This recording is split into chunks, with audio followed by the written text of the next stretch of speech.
ආදරණීය දරු දැරියනි, අපි මීට ප්‍රථම පාඩම් පරිච්ඡේද කිහිපයකින්ම කළමනාකරණයට අදාළ පසුගිය විභාග ප්‍රශ්න විශ්ලේෂණයක යෙදුණා.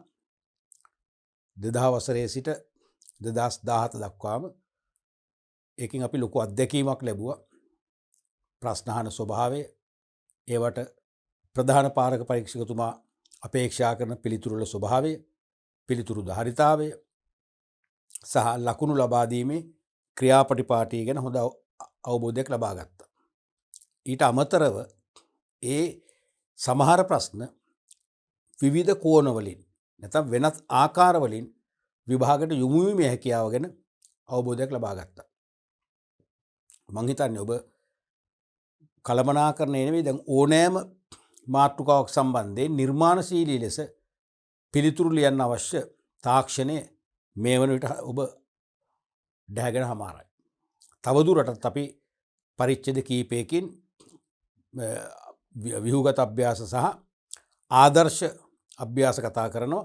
ඒක 100%ක් නෙවෙයි 200%ක්ම පිළිතුරු ලිවීමේ තාක්ෂණ අනිවාර්යයෙන්ම ඔබ හොඳින් ග්‍රහණය කරගන්නවා ඇති.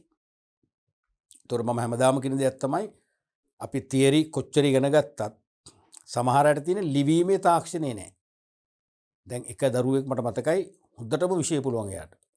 තේරෙනවද? එයා අන්තිමට කියනස මට ඔක්කොම තේරෙනවා, මට ලියන්න බෑ. මම කිව්වා මොන හරි අතේ අමාරුවක් තියෙනවද කියලා. පසුව නෑ එහෙම නෙවෙයි සර්ලා වගේ එන්නේ නැහැනේ. මම කිව්වා එන්නේ නැත්තේ මොකද? දැන් අපිට වඩා ඕගොල්ලෝ වයසින් අඩුයිනේ. ඕගොල්ලන්ගේ මේ බ්‍රේන් එක හරි ෆ්‍රෙෂ් නේ. අපිට පුළුවන් නම් අපි වගේ 10 ගුණයක් පුළුවන්. බෑ කියලා නෑ. ඔයා මේ මනසින් හදාගෙන තියෙන. ඔබ නෙගටිව් මයින්ඩඩ් ඉන්නේ. ඉක්මනින් පොසිටිව් මයින්ඩඩ් එන්න කියලා මම එයාට පොඩි බෙහෙත් කීපයක් දුන්නා. බෙහෙත් කියන්නේ මම අතීතයේ ළමයි ওই වගේ මට්ටමේ ඉඳලා මම ගොඩ දාපු අය ටිකක් වැඩිපුර එකක් කිව්වා. මම කිව්වා දැන් සමහර අයට එහෙම නෙවෙයි, මෙලෝ දැන් ලියන්නම බෑ. දැන් ඔයා මොන හරි ලියනවනේ. ඔයාට ලකුණු 100න් 60ක් ගත හැකිනේ. සමහර අය ලකුණු 20යි. එහෙම අයත් අනිවාර්යයෙන් මේ සාමාර්ථ ගත්තා. ඉතින් ඔයාට ප්‍රශ්නයක් ඇත්තෙම නෑ. එහෙම හිතන්න. දැන් ඔයා හිතන්නේ নিরপেক্ষව ඔයාට විතරයි මේ ප්‍රශ්නේ දෙන්නේ කියලා. එහෙම හිත හදලා අවසානයේ මොකද උනේ? දිස්ත්‍රික්කේ 6 වෙනියට පාස් වුණා. දිස්ත්‍රික්කේ 6 වෙනියට පාස් වුණා. ඒ නිසා මම කියන්නේ මේ ප්‍රශ්න සාකච්ඡා කිරීම අතිශය වැදගත්. හැබැයි ඒක උනන්දුවෙන් කැප වෙලා කරන්න ඕනේ. සෑම පාඩම් පරිච්ඡේදයක්ම නොකොඩවා ඔබ පරිශීලනය කරන්න ඕනේ. දැන් අද ගන්න ඕන මේ පරිච්ඡේදයේ අද ඔබට මොනවාරි අත්‍යවශ්‍ය දෙයක් නිසා මගහැරුණොත් ඊළඟ අවස්ථාවේ ලැබෙන ඊළඟ පළමු අවස්ථාවෙම අරගෙන ඔබ මේ පරිශීලනය කරන්න ඕනේ. පැහැදිලිනේ? රයිට්. අපි අද පාඩම් පරිච්ඡේදයෙන් කතා කරන්න යන්නේ 2018 වසරට යොමු වෙච්ච විභාග ප්‍රශ්න. දැන් එන්නෙන්නම කළමනාකරන ඒකකයෙන් ප්‍රශ්න වලට වර්ත බීම වැඩි. එන්නෙන්නම වැඩි. ඔබ හොඳින් බලන්න 2005 විතර වෙනකම්ම ප්‍රශ්න කීපය ඇහුවේ. දැන් ඊට වඩා ගැඹුරෙන් ඒ වගේම දීර්ඝ ලෙස ප්‍රශ්න අහන කොටින්ම සම්පූර්ණ ලකුණු 20ක ප්‍රශ්නයක් අහනවනේ දැන්නේ. එතනින් නොනොති ඇතැම් අවුරුදු වල දැන් 2019 20 ගත්තොත් එහෙම ඒ වෙයිදී මේ ලකුණු 20 ප්‍රශ්නට අමතරව තව 6 වෙනි ප්‍රශ්න දෙකක් අහලා තියෙනවා. කියන්නේ ලකුණු 28ක් එතකොට. ලේසි නෑ වැඩි. ලකුණු 28ක් කියන්නේ අර වාස්තික පේපර් එකේ ප්‍රශ්නත් තියෙනවා ලකුණු 35ක් හෝ 35කට එහා පැත්තේ ගන්නවා. ඉතින් අනිවාර්යයෙන්නේ ඒ සාමාර්ථයක් අනිවාර්යයෙන්ම ලබා ගන්න පුළුවන් මාතෘකාව. එතකොට 2018 යහපු විභාග ප්‍රශ්න මේ මේකත් 5 වෙනි ප්‍රශ්නේ. දැන් සාමාන්‍යයෙන් අහන්නේ 5 වෙනි ප්‍රශ්නේ. මදි වුණොත් 6 වෙනි ප්‍රශ්නේ ගන්නවා. පහේ රෝමි ඉලක්කම් එකේ යන්න. අන් අයලවා වැඩ කරවා ගැනීමේ කලාව කළමනාකරණය වේ. අන් අයලවා වැඩ කරවා ගැනීමේ කලාව කළමනාකරණය වේ. මෙම නිර්වචනය පැහැදිලි කරන්න. පුළුවන් කවුද මේ කිව්වේ? පීටර් ඩ්‍රකර්. ඒ වගේ මාරිපාක පොලොට් දෙන්නම එක සමාන අර්ථකථනයක් ගෙනාවේ. අන් අයලවා වැඩ කරවා ගැනීමේ කලාව. මොකද සෑම කළමනාකරුවෙකුටම නැත්නම් සෑම පුද්ගලයෙකුටම අන් අයලව වැඩක් කරව ගන්න බෑ. දැන් ගෙවල් වල පේන්නේ නැද්ද? ගෙදරක දැන් ඕගොල්ලෝ හිතන්නකෝ. දැන් ඔයාලා සමහරට ලොකු අයියා කිව්වොත් නැත්නම් ලොකු අක්කා කිව්වොත් වැඩක් කරන්නෙම නෑ. හැබැයි ලොකු අයියා කිව්වොත් වැඩ කරනවා. නැත්නම් සමහර ලොකු අයියා අහනවා අයියාද වැඩක් නැද්ද කියලා. තේරෙනවද? එහෙමනේ. ලොකු අක්කා කියන වැඩ කරන්නේ. මොකද ලොකු අක්කා ටිකක් ඒ දෙන ඒ කියන්නේ අර විධානාත්මක ආකාරයෙන් නිකන් ඕඩර්ස් එයා දෙන්නේ. කැමති නැහැ ඔයගොල්ලෝ යාගේ උඩ සහන්න. සමහරට ඒ කරලා චුට්ටක් හරි වැරදුනොත් අපි 90%ක්ම කරා 10%ක් වැරදුනොත් මොකද වෙන්නේ? 100%ම කරේ නැහැ කියලා තමයි යා දෝෂාරෝපණය කරන්නේ. ඉතින් යාගේ චර්යාවන්ට ඔයගොල්ලෝ කැමති නැහැ. ලොකෝයි එහෙම නෙමෙයි. නංගි මල්ලි මෙහෙම කරන්න ඔයාට පුළුවන් මේක කරන්න. කමන්නේ නැහැ චුට්ටනේ වැරදුනේ. ඔයා ගොඩක් මහන්සි වුණානේ. ඒ කියන ස්වරූපේ හරි මහිංසකයි. අනික ආයාචනාත්මකයි. තේරෙනවද? ඒකත් කලාවක්. ඒකත් කලාවක්. ඒ නිසා කළමනාකරුවෙක් වුණාම අන් අය ලවා තමන්ට අවශ්‍ය කාර්ය සාධනය උපරිම මට්ටමින් ලබා ගන්න තරම් එයා දක්ෂ කෙනෙක් වෙන්න ඕන. එයා දක්ෂයෙක් වෙන්නට ඕන. තේරුණාද? රයිට්. කළමනාකරුවෙකු කාර්යයන් ඉටු කරන්නෙකු නොව කාර්යයන් ඉටු කරවා ගන්න එක. ඒක පැහැදිලිනේ. කළමනාකරු කාර්ය ඉෂ්ට කරන්න එයා තීරණ ගන්න එකනේ කරන්නේ. එයා කාර්ය ඉටු කරන්නේ අන් අය ලවා ඉටු කරව ගන්න එක. තේරුණානේ? ඉටු කරව ගන්න එක. ඒ සඳහා නිශ්චිත රටාවක් නොමැත. ඒකට විශේෂිත රටාවක් නැහැ. නිශ්චිත රටාවක් නැහැ. දැන් කළමනාකරණේ පියා අපිට ශනිකව මතක් වෙනවා. කවුද? හෙන්රි ෆේයල්. හෙන්රි ෆේයල් පවා කිව්වේ කළමනාකරණය තුලින් සාර්ථක වෙන්න විශේෂිත දේවල් නැහැ. ඒ කියන්නේ මේ මහා පරිමාණ විශේෂිත අපි කලින් සූදානම් වෙලා අධ්‍යයනය කරලා කරන දේවල් නැහැ. බොහොම සරල දේවල් කීපයක් කරන්න තියෙනවා. එකක් ආයතනයේ විසින් ඉටු කළ යුතු කාර්යයන්. අනික කළමනාකරුවෙකු විසින් ඉටු කළ යුතු කාර්යයන් කීපයක්. සහ කළමනාකරණ මූලධර්ම කීපයක් අනුගමනය කිරීම. ඔන්න ඔය කාරණා තුන ඉෂ්ට වෙන සෑම ව්‍යාපාරයක්ම සාර්ථක වෙනවා. කාර්යක්ෂම කළමනාකරණයක් දියත් වෙනවා. ඒ වගේ එනම් මේ සඳහා නිශ්චිත රට විශේෂිත රටාවක් නැහැ. අවස්ථාව අනුව එම කාර්යයන් ඉටු කරවා ගැනීමට කළමනාකරුවෙකු සමත් විය යුතුයි. අපි කතා කරන්නේ නූතන කළමනාකරණ විග්‍රහයේදී අවස්ථානුකූල ප්‍රවේශය කියලා මතකද? සිටුේෂනල් ඇප්‍රෝච් එක ඒක තමයි මේ කියන්නේ. අවස්ථානුකූල ප්‍රවේශය. කිසිම කෙනෙකුට නම් කරන්න බෑ.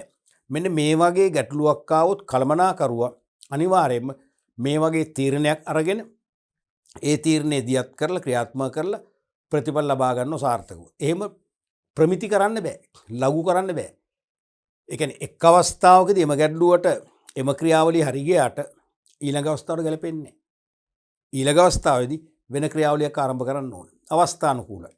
තේරුණාද? ඒකයි මේ කියන්නේ අවස්ථාව අනුව එම කාර්ය නිටු කරවා ගැනීමට කළමනාකරුවෙකු සමත් විය යුතුය. ඒ සඳහා විවිධ රටා හා ක්‍රම ඔහුට අනුගමනය කරන්න පුළුවන්. නිශ්චිතව නැහැ. ඒ සඳහා ඔහුට විවිධ රටාවන් විවිධ ක්‍රම අනුගමනය කරන්න පුළුවන්. අවස්ථාව අනුව ඒ ක්‍රම වෙනස් වෙනවා. එක් අවස්ථාවකදී ගැටලුවක් විසඳන්න අනුගමනය කළ ක්‍රමවේදය ඊළඟ අවස්ථාවේදී වෙනස් ක්‍රමවේදයක් අනුගමනය කරනවා. නිශ්චිත නැහැ. දැන් ගොඩක් වෙලාවට අපි මේ ප්‍රශ්න වරද්ද ගන්නේ ඒ දැන් නිශ්චිතව අපි මේ ක්‍රම හොයන්න ගිහිල්ලානේ. මම පුංචි කාලේ වරදක් කළාම අපේ තාත්තා දඩුවම් දුන්නේ මේ විදිහටයි. මම ඒකෙන් හැදුනා. මම ඒකෙන් හොඳ පුරවැසියෙක් වුණා. ඒ නිසා ඔයාලත් මේ වරද කරන් පස්සේ මම ඒ වගේම දඩුවම් දෙනවා. ඒ ක්‍රමේ හරියන්නේ නැහැ. ඒ කාලේ වෙනයි මේ කාලේ වෙනයි. තේරෙනවද? දැන් ඒ නිසා දැන් මම ගුරුවරුන්ගෙන් බැනුම් අහලා හොඳට ගුටි කාලේ ඉගෙන ගත්ත කෙනෙක්. එහෙම කියලා මම ගුරුවරයෙක් කියලා මම දැන් කාලේ ළමයිට ගැහුවොත් බැන්නොත් මොකද වෙන්නේ? ඒගොල්ලෝ ඉගෙන ගන්නෑ. මාව වෛරක්කාරයෙක් වශයෙන් පේන්නේ. එක්තරා දවසක මගේ පන්ති ඉගෙන ගත්ත ශිෂ්‍යාවකට මොකක් හරි බොහොම සුළු දෙයක්. එයා අහගෙන ඉඳලා නැහැ. එයා ඒක මගෙන් ඇහුව පන්ති ඉවරලා. මං කිව්වා කොහොමද දැන් ඔයා හරි ළමයෙක්නේ. මොන ලෝකෙදලම හිටියේ? අනිත් හැමෝම අහගෙන හිටියේ ඔයාට විතර මේක තේරෙන්නේ නොතේරෙන්නේ නැහනේ. ඕගොල්ලෝ එක එක ලෝකවල ඉන්නවා. අන්තිමට විභාගේ ලකුණු අඩු වුණාන් පස්සේ අපිට දොස් කියයි කියලා. උන්න වගේ මං ඉච්චරයි කිව්වේ. මෙන්න අඬන හොගාලා. මං කිව්වා දැන් ඔක්කොම ඉන්නේ මොකද්ද අඬන්න හේතුව? නෑ සර් මට බැන්නා. එහෙමනේ. දැන් වෙනස් කාලෙනේ. එහෙනම් මං සැරට බැන්නා මොකද වෙන්නේ? ළමයි එන්නෙම නෑ මගේ පන්ති වලට. ඒ වගේ අපිට නිශ්චිත රටාවක ක්‍රමයක හිර වෙන්න බෑ. අවස්ථානුකූලව කළමනාකරුවා විවිධ වූ ගැටලු විසඳීමේ රටාවන් සහ ක්‍රමෝපායන් දියත් කරමින් අන් අයලව වැඩ කරව ගන්න දක්ෂ කෙනෙක් වෙන්නට ඕනේ. ආයතනයේ අරමුණු හා පරමාර්ථ සඵලදායීව ඉටු කරගත හැක්කේ කළමනාකරුවෙකුගේ ශෛලිය අනුවයි. ඒ කළමනාකරුව ප්‍රශ්න තේරුම් ගන්න විදිය, දකින විදිය අවස්ථානුකූලව ඒවට පිළිගත හැකි සාර්ථක ක්‍රම සහ විදි අනුව විසඳුම් ලබා දෙන ආකාරය අනුව තමයි අනිවාර්යයෙන්ම ව්‍යාපාරවල අරමුණු හා පරමාර්ථ නැත්නම් පරමාර්ථ අරමුණු සඵලදායී ලෙස ඉටු කරගන්න පුළුවන්කම ලැබෙන්නේ එතකොටයි. තේරෙනවද? ඒ නිසා මේ අන් අයලව වැඩ කරවා ගැනීමේ කලාව කළමනාකරන අයිතින් ඒකත් කලාවක්. වචනේ අර්ථයෙන්ම ආර්ට් එකක් කලාවක්. තේරෙනවද? ඉරි ඇඳි පද සහිත සම්පූර්ණ පිළිතුරකට ලකුණු 2යි. එතකොට මේ ඉරි ඇඳි පද එකක් මෙතන තියෙනවා කළමනාකරු කාර්ය ඉෂ්ට කරන්නෙක් නෙවෙයි ඉටු කරව ගන්නෙක් කියන කතාව. අනිත් එක කළමනාකරුට කාර්යන ඉටු කරව ගන්න නිශ්චිත රටාවක් ක්‍රමයක් නැහැ. අවස්ථානුකූලව විවිධ වූ රටාවන් ක්‍රම අනුගමනය කිරීමෙන් සංවිධාන ඉලක්ක නැත්නම් පරමාර්ථ අරමුණු සඵලදායී ලෙස සේවකයන් ලවා ඉෂ්ට කර ගැනීම හැකියාව තියෙනවා. උන්ව අදහස. දැන් මේ පදපේලිය මේ වචන මේ විදියටම කටපාඩම් කරලා ලියන්න ඕනේ නැහැ. දැන් අදහස ආවනේ. ඔබට පුළුවන් මේක වෙනස් ආකාරයකට අර්ථකථනය කරන්න. මේ වගේ මේ උත්තරේ අපේක්ෂා කරන හරය ක්‍රීම් එක ඉස්මතු වන ආකාරයෙන් ඔබට පුළුවන් වෙනස් ආකාරයකට කරන්න. ඔබ එහෙම දක්ෂ වෙන්න ඕනේ. දැන් මේ කටපාඩම් කරන්න ගත්තමනේ ඔබ කියන්නේ පාඩම් කරන මතක හිටින්නේ නැහැ. ඔව් කටපාඩම් කරලා මතක තියාගන්න බෑ හැම දෙයක්ම බෑ. මේව කටපාඩම් කරන්න වෙනවා. මේ කෙලිම ඉගෙනගත්ත කළමනාකරන න්‍යාය ප්‍රායෝගිකව අත්දැක බැලීමෙන් මේ ප්‍රශ්نين කරන්නේ. අපි ඒක තේරුම් ගන්නවා. අපි ඒක ප්‍රායෝගිකවම අපේ ප්‍රශ්නෙට මුහුණ දෙන්න ඕන. තේරුණාද? දැන් උදාහරණයක් වශයෙන් ඔබට කියන්න පුළුවන් කළමනාකරුවන් කාර්යයන් ඉටු නොකරන අතර වුන් අන් අය ලවා එම කාර්යයන් ඉටු කර ගනී. ඒ සඳහා නිශ්චිත ක්‍රමවේද නොමැත. අවස්ථානුකූලව සංවිධානයේ පරමාර්ථ අරමුණු වඩා සඵලදායී ලෙස ඉටු කරගත හැකි වන ආකාරයට වඩා සුදුසු ක්‍රම සහ විධි අනුගමනය කරමින් සහකරුවන් ලවා සාර්ථක ලෙස එම කාර්ය ඉටු කර ගැනීමට ඔහු සමත් විය යුතුයි. එච්චරයි. දැන් මේ අදහසම මම කිව්වේ වෙන වචන වලින් වෙන පද වලින් නේ. අන්න ඒ වගේ සාර්ථක වෙන්න ඕන ඔබ. පැහැදිලිනේ? රයිට්. අපි බලමු ඊළඟ ප්‍රශ්නය. පහේ රෝම ඉලක්ක එකේ ආයන්න එකේ දෙවෙනි කොටස. පසුගිය සතියේ ඔබේ පාසලේ පැවති වාණිජ්‍ය දිනය සංවිධානය කිරීමේ කණ්ඩායමෙහි ඔබද සමාජිකයෙකු විය. පුංචි කේස් ස්ටඩි එකක් මේ එන්නේ. එකවරම මේක උලුර ගන්නකො. පහුගිය සතියේ ඉස්කෝලේ වාණිජ්‍ය දිනය තිබුණා. කොමර්ස් ඩේ එක තිබුණා. ඒක සංවිධානය කිරීමේ කණ්ඩායම කියන්නේ ඕගනයිසින් කමිටි එකේ ඔබත් සමාජිකයෙක් වුණා. එම දිනේ පැවැත්වීම සඳහා ඔබ කණ්ඩායම විසින් ඉටු කරන ලද කාර්ය 4ක් උදාහරණ ලෙස යොදා ගනිමින් කළමනාකරන ශ්‍රීත විස්තර කරන්න. දැන් තේරෙනවද අහන්නේ මොකද්ද කියලා? දැන් ඔබේ කණ්ඩායමේ සමාජිකයෙක් වශයෙන් එම දිනේ පැවැත්වීම සඳහා ඔබ කණ්ඩායම විසින් ඉටු කරන ලද කාර්ය 4ක්. කොමර්ස් ඩේ එක සාර්ථකව පවත්වාගෙන ගිහින් නිම කරන්න ඔබ විසින් ඉටු කරපු කාර්යයන් කළමනාකරන ශ්‍රීත වලට බද්ධ කරලා මේ අහන්නේ. තේරෙනවද? මැනේජ්මන්ට් ප්‍රොසෙස් එක හරහා අහන්නේ. තේරෙනවද? දැන් ඔබ කාර්යයන් සමහරට කාර්යයන් 50ක් 60ක් ඉෂ්ට කරන්න ඇතිනේ. ඒ කාර්යයන් කළමනාකරන ශ්‍රීත වලට. ඒ කියන්නේ මොනවද? ශ්‍රීත 4යිනේ. ඔව්. සැලසුම්කරණය, සංවිධානකරණය, මෙහෙයවීම හා පාලනය. අන්නේවට බද්ධ කරන්න කියලා අහන්නේ. අමාරු නෑ. මේ වගේ කේසස් වල ඔබට ආශිර්වාදයක් මං කියන්නේ. ඒ කියන්නේ ප්‍රශ්නේ තුලම පිළිතුරු වලට ගමන් කරන්න ඕන මාර්ගයක් කියනවා. ඉංගියක් දෙනවා. එක්ක පිළිතුරුත් තියෙනවා. මේකේ පිළිතුරු නෑ. සමහර සිද්ධි අධ්‍යයනවලදී කේස් ස්ටඩි වලදී පිළිතුරත් ඒක ඇතුළේ තියෙනවා. ඔබට තියෙන හරියට පිළිතුර තෝරලා බලලා එළියට ගන්න විතරයි. දැන් මේක එහෙම නෑ. මේ සිද්ධිය තුලින් පිළිතුරු වලට ගමන් කරන්න අවශ්‍ය ගේට් එක පෙන්නනවා. ඔබට තියෙන ගේට් එක අරගෙන යන්න විතරයි. ලේසි. සැලකිය යුතුයි වාණිජ්‍ය දිනයට අදාළ වී යුතුයි කියලා තියෙනවා. අන්න තවත් උදව්වක්. දැන් මේක ඇත්තටම අවශ්‍ය නැහැ. මේක ඕගොල්ලන්ට අවශ්‍ය නැහැ. තේරෙනවද? මොකද ඕගොල්ලන්ට මේක පුළුවන් වෙන්න ඕනේ. දැන් මේ ප්‍රශ්නේ අහන්නේ ඒකනේ. දැන් අපි මොනවා හරි කතාවල් ලියලා හරියන්නේ නැහැ. දැන් සැලසුම් කරන්නේ අපි තුන් පොදුවේ ඕනම ව්‍යාපාරයකට අදාළ කාර්යයන් ලියලා හරියන්නේ නැහැ. වාණිජ්‍ය දිනයට අදාළව ඔබ විසින් ඉටු කළා කියන උපකල්පනය කරන කාර්යයන් තමයි ලියන්නට ඕනේ. පැහැදිලිද? රයිට්. අපි ගත්තොත් මුලින්ම සැලසුම්කරණය. සැලසුම්කරණය.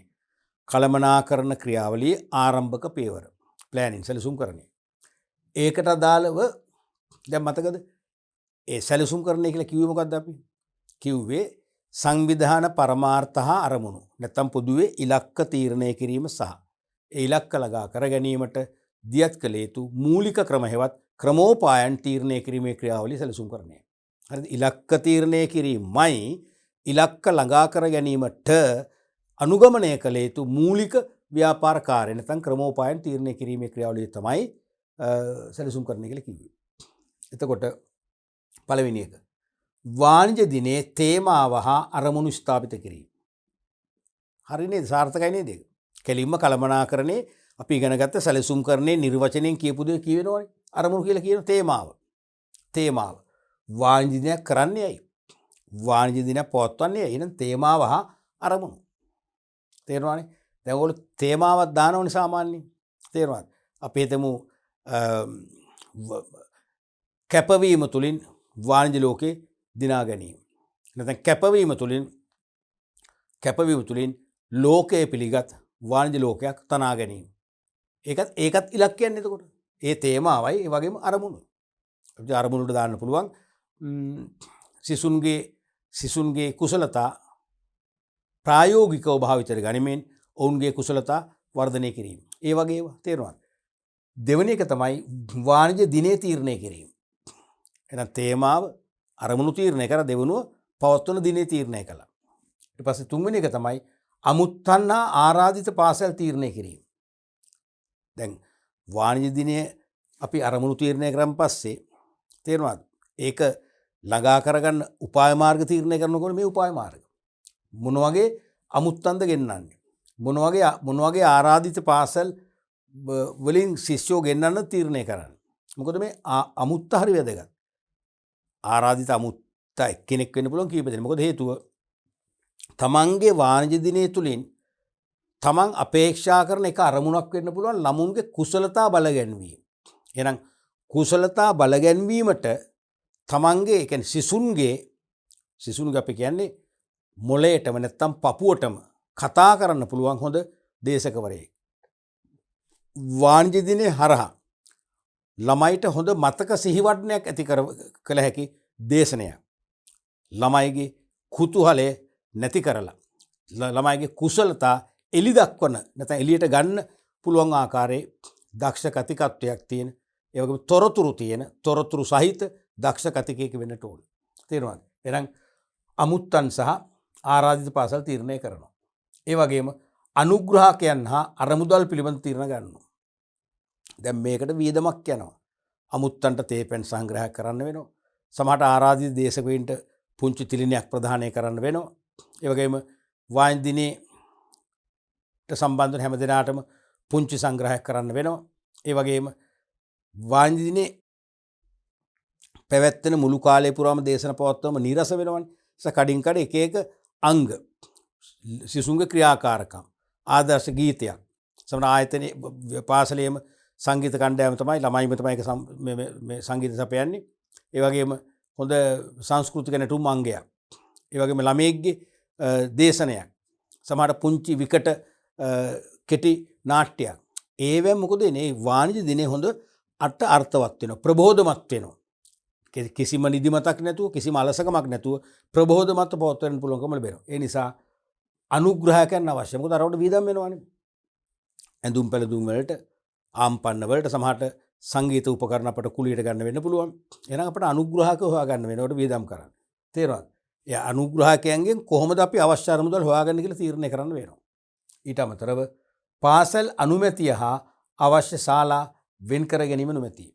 දැන් පාසල් අනුමැතිය ගන්න එපා. කාගෙන්ද? පාසලේ ප්‍රධාන කළමනාකරු. කවුද? විදුහල් පතිවරයා හෝ විදුහල් පතිතුමිය. එහෙනම් අවසර ගන්න ඕනේ අපිට අපි හිතමු ශ්‍රවණාගාර වශයෙන් පාවිච්චි කරන ශාලා 3ක් තියෙනවා කියලා. අපිට අවශ්‍ය අපි තුම එකක දාන්න පුළුවන් ළමයි 1000ක්. තවත් එකක 1500ක්. තවත් එකක ළමයි 500ක්. එහෙනම් අපේ ඉලක්කේ සිසුන් කොච්චරක්ද? 800ක් 900ක් වගේ නම් 1000ක ශාලාව ඕනේ. 300ක් 400ක් නම් 500ක ඇති. 1000කට වඩා නම් 1500ක් තියෙන ලොකු ශාලාව වෙන් කරගන්න වෙනවා. ඒකේ දාට අපි තුන් විද්‍යාංශේ මොන හරි ප්‍රදර්ශනයක් කරන්න තෝරගන්න නම් එහෙනම් අපි දෙවෙනි ශාලාව තෝරගන්න වෙන සිසුන් සංඛ්‍යාව අඩු කරනවා. ආරාධිත පාසල් සංඛ්‍යාව හෝ ඒ පාසලෙන් ගෙන්න ළමයි ප්‍රමාණය අඩු කරන්න තීරණය කරනවා. කෙලිම තීරණ ගැනීම, ඩිසිෂන් මේකින්. ඔන්න වගේ තේරෙනවද? එන සැලසුම් කරන්නේදී අපි කිව්වේ ඉලක්ක තීරණය කිරීම, ඉලක්ක ළඟා කරගන්න මොන වගේ උපාය මාර්ග ක්‍රියාත්මක කරනවද කියලා තීරණය කිරීමේ ක්‍රියාවලිය. දැන් හරිනේ. පළවෙනි එකම කියන ඉලක්කනේ. තේමාව අරමුණු ස්ථාපිත කරනවා. ඊට පස්සේ අන ක්‍රමෝපාය. ඒක පවත්වන දිනය. ආරාධිත අමුත්තු කවුද? පාසල් කීයකින් ළමයි ගෙන්වනවද? ගුරුවරු ගෙන්වනවද? අනුග්‍රහකයන් කවුද? අනුග්‍රහකයන් කොච්චර අනුමුදලක් සපය ගන්නවද? අපේ පාසලේ විදුහල්පතිවරයාගෙන් අනුමැතිය ලබා ගැනීම සහ ශාලා වෙන් කර ගැනීම. ඕක මුලින්ම කරෙන්න ඕන. සැලසුම් කරන පියවරෙන් වශයෙන්. ඔන්න එයින් එක් කරුණකට ලකුණු භාගය එකක් ඇති. මේක මොකද ප්‍රශ්නේ කොටසක්නේ. දැන් මේක මම නම් පෞද්ගලික කැමති මේක තනි ප්‍රශ්නයක් වශයෙන් ආවන. කෙලිම රෝම ඉලක්කම් එක අයනු අයන්න නැතුව.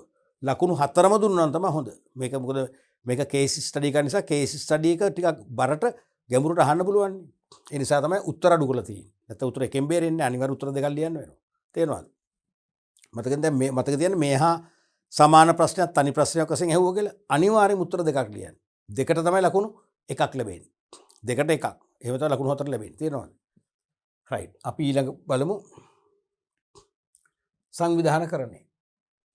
සංවිධානකරණ ඕගනයිසින් මතකනේ සංවිධානකරණයේදී පොදුවේ කොහොමද ඒක අර්ථකථනය කරන්නේ? සංවිධාන ඉලක්ක ළඟා කර ගැනීම පිණිස නැත්නම් සංවිධාන ඉලක්ක සඵලදායී ලෙස හා කාර්යක්ෂම ලෙස ළඟා කරගත හැකි වනු පිණිස පුද්ගලයන් හා සම්පත් අතර විධිමත් සබඳතා ගොඩනැගීමේ ක්‍රියාවලිය. පුද්ගලයන් කියන්නේ සේවකයන්. සේවකයන් හා සම්පත් අතර විධිමත් ලෙස සම්බන්ධතා ඇති කිරීමේ ක්‍රියාවලිය තමයි සංවිධානකරණය කියලා කියන්නේ. ඒක තේරෙනවනේ ඔබට කියන එක.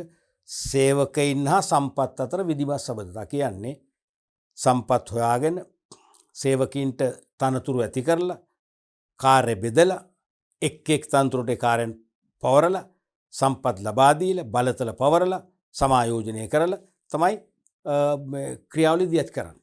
ඉතින් ඒකෙදි කරන්නේ මොකද්ද? සම්පත් හා පුද්ගලයන් අතර සම්බන්ධතා හොඳ සම්බන්ධතා ඇති කරනවා. පළවෙනි එක තමයි වාණිජ දිනට පෙර කාර්යයන් හඳුනා ගැනීම. අන්න දැන් work to be done මතකනේ. අපි සංවිධානකරණයේ කාර්යයන් 7ක් කියවනේ පියවරෙන් 7 එකක් තමයි work to be done. කළ යුතු කාර්යයන් හඳුනා ගැනීම. එහෙනම් අපි හඳුනා ගන්නවා වාණිජ දිනට පෙර කාර්යයන්. පෙර තියෙනවනේ කාර්යයන් ගොඩක් කරන්න. ශාලාව අලංකරණය කිරීම, ආසන මදින ආසන කල්ැතු අපි තැනකින් මුදල් ගෙවලා හයර් කරලා ගෙන්නව ගැනීම.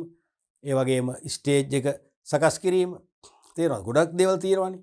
ඒ වගේම අමුත්තන් පිළිගන්න සමහර පුංචි තොරණක් නම් ඒ තොරණ සංවිධානය කරන එක, සංග්‍රහ කරන අවශ්‍ය උපකරණ මේවලම් ලං කරගන්න එක, ඒ වගේ ගොඩක් තියෙනවා පෙර කාර්යයන්. දෙවෙනි එක තමයි වාණිජ දින කාර්යයන් වෙන් කර හඳුනා ගැනීම. ඒ කියන්නේ වාණිජ දිනේදී කළ යුතු කාර්යයන්. කලින් දවසේ ඊට දවස් දෙකකට කලින් ඉඳන් කරන දේවල් තමයි ඉස්සෙල්ලා තීරණය කරේ. ඊට පස්සේ තීරණය කරනවා හරියට කොමර්ස් දෙක පැවැත්වෙන දිනේදී කරන්න තියෙන දේවල්. තීරණය කරනවා. තුන්වෙනි එක තමයි මුදල් කමිටුව, සංග්‍රහ කමිටුව, sannivedanaya කමිටුව ආදී වශයෙන් කමිටුපත් කරනවා. මොකද මේක දෙපාර්තමේන්තු අධිකරණය කියලා කිව්වේ. සංවිධානකරණයේ තුන්වන පියවර වශයෙන් අපි කිව්වා ඩිපාර්ට්මන්ටලයිසේෂන් දෙපාර්තමේන්තු කරන්නේ. මේත් ඒක තමයි මේ අංශනේ. මුදල් කමිටුවක් වෙනම්පත් කරන. ඒගොල්ලෝ තමයි මුදල් එක්කහුව කරගෙන අනුග්‍රහකයන්ගේ සමහර ළමයිගේ ෆන්ඩ් එකක් හදන. සංග්‍රහ කමිටුව වෙනම. ඒගොල්ලෝ තමයි සංග්‍රහ කරන දේවල් තීරණය කරන්නේ. අවශ්‍ය ඔය මොනවද අපි කූල් ඩ්‍රින්ක් ගන්න එකට අවශ්‍ය භාජන, ඒ වගේම බීමට ගන්න කෝප්ප වෙන්න පුළුවන්, ප්ලාස්ටික් කප් වෙන්න පුළුවන් ඩිස්පෝසබල්, ඒවා තීරණය කරන ඒගොල්ලෝ. sannivedanaya කමිටුව. ඒගොල්ලෝ තමයි හොඳින් sannivedana මෙහෙවන්නේ. සාමාන්‍ය වාණිජ දිනයක් හරි ලස්සනයි. announcers නැත්නම් නිවේදකයෝ 3 දෙනෙක් දාගත්තොත්. එක්කෙනෙක් සිංහලෙන්, එක්කෙනෙක් ඉංග්‍රීසි භාෂාව, එක්කෙනෙක් ද්‍රවිඩ භාෂාව. ද්‍රවිඩ ළමයි ඉගෙන ගන්න අඩු නම් ඉතින් ඒක නැතත් සිංහල ඉංග්‍රීසි භාෂා දෙක නම් අනිවාර්යයෙන්ම තියෙන්න ඕන. ඒක ළමයිමයි කරන්න ඕන. අන්න sannivedana කමිටුව. පස්සේ ඒගොල්ලෝ එකතු වෙලා ඇජෙන්ඩා එකක් හදා ගන්නවා. මොකද ඇජෙන්ඩා කියන්නේ න්‍යාය පත්‍රය. නේ මුලින්ම ආරාධිත මුත්තන් පිළිගන්නවා වෙලාව උදේ 7:30ට. 7:35ට පොල් තෙල් පහන දැල්වනවා වගේ ඇජෙන්ඩා එකක් හදා ගන්නවා. දැන් පිළිවෙලයි. ඒ කියන්නේ සමාන කටයුතු එකට කාණ්ඩගත කරලා දෙපාර්තමේන්තු පිහිටුවීම තමයි මේ කියන්නේ. මුදල් කමිටුව, සංග්‍රහ කමිටුව, sannivedana කමිටුව ආදී වශයෙන් කියලා කියන්නේ ඒකයි. ඊළඟට ඒ කණ්ඩායම් වලට වැඩ බෙදීම. ඒ කණ්ඩායම් දැන් වැඩ බෙදලා දෙනවා. මම අර ඉස්සෙල්ලා කිව්වා වගේ. තේරෙනවද? දැන් මුදල් කමිටුව වැඩ බෙදෙනවා. අනුග්‍රහයකින් සමග සාකච්ඡා කිරීම. සමහර අනුග්‍රහයකින් වෙත ගිහිල්ලා මුණ ගැහිලා ඉල්ලීම් කිරීම. විදුහල්පතිවරයාගේ ලිපියක් සමග. ඒ වගේම සංග්‍රහ කමිටුවට සංග්‍රහ කරන්න අවශ්‍ය කෝප්ප පීරිසි භාජන එක් රැස් කර ගැනීම. ඒවා එක්ක ළමුන්ගෙන් ගෙන්න ගන්න පුළුවන් නැත්නම් සල්ලි තිබේ නම් හයර් කරලා ගෙන්න ගන්න පුළුවන් කුලියට දෙන තැනකින්. ඒ වගේම ඒ සංග්‍රහ කිරීමට අවශ්‍ය අපි තුමු සෑන්ඩ්විචස් හදනවා, කට්ලට් හදනවා, පැටිස් හදනවා. ඒවා සමහරට ඔයගොල්ලෝ දන්න ගෙවල් වලට මුදල් දීලා හරි බඩු අරන් දීලා හරි රසට හදා ගන්නවා. ඒ නියමිත ද්‍රව්‍ය කියන්නේ මාළු නම් මාළුම දාලා, අල නම් බතල දාන්න නැතුව අලම දාලා. තේරෙනවද? ඒක රසට හදා ගන්න පුළුවන්. ප්‍රමාණවත් පෝෂන් එකක්. ඊට පස්සේ ඒක පැක් කරනවා වෙන්න පුළුවන්. නැත්තම් අර කාඩ්බෝඩ් ප්ලේට් එක දාලා මොකද්ද මේකෙන් තෙල් කඩදාසියකින් වගේ එකකින් ආවරණය කරලා දෙනවා. එතකොට බොහොම පිරිසිදු දෙන්න පුළුවන්. ඒ ඔක්කොම ඒගොල්ලන්ට වැඩ බෙදෙනවා. sannivedanaya කමිටුවත් එහෙමයි. තේරෙනවද? ඊළඟ එක තමයි ඒ කමිටුවට බලතල වගකීම් පවරා දීම. අන්න එහෙනම් දැන් කමිටුපත් කළාට වැඩක් නැහැ, බලතල පවරලා දෙන්න ඕන. දැන් උදාහරණයක් වශයෙන් අනුග්‍රහ මුදල් කමිටුවේ ශිෂ්‍යෝ අනුග්‍රහයකින් ගිහිල්ලා හම්බෙලා කියනවා මෙහෙම දෙයක් අපි කරනවා, අපිට මෙච්චර මුදලක් යනවා, පුළුවන් අපට ආධාරයක් කරනකොට දෙනවා. එහෙම දෙන්නේ නැහැ. කවුද දන්නේ මේක තියනවද කියලා.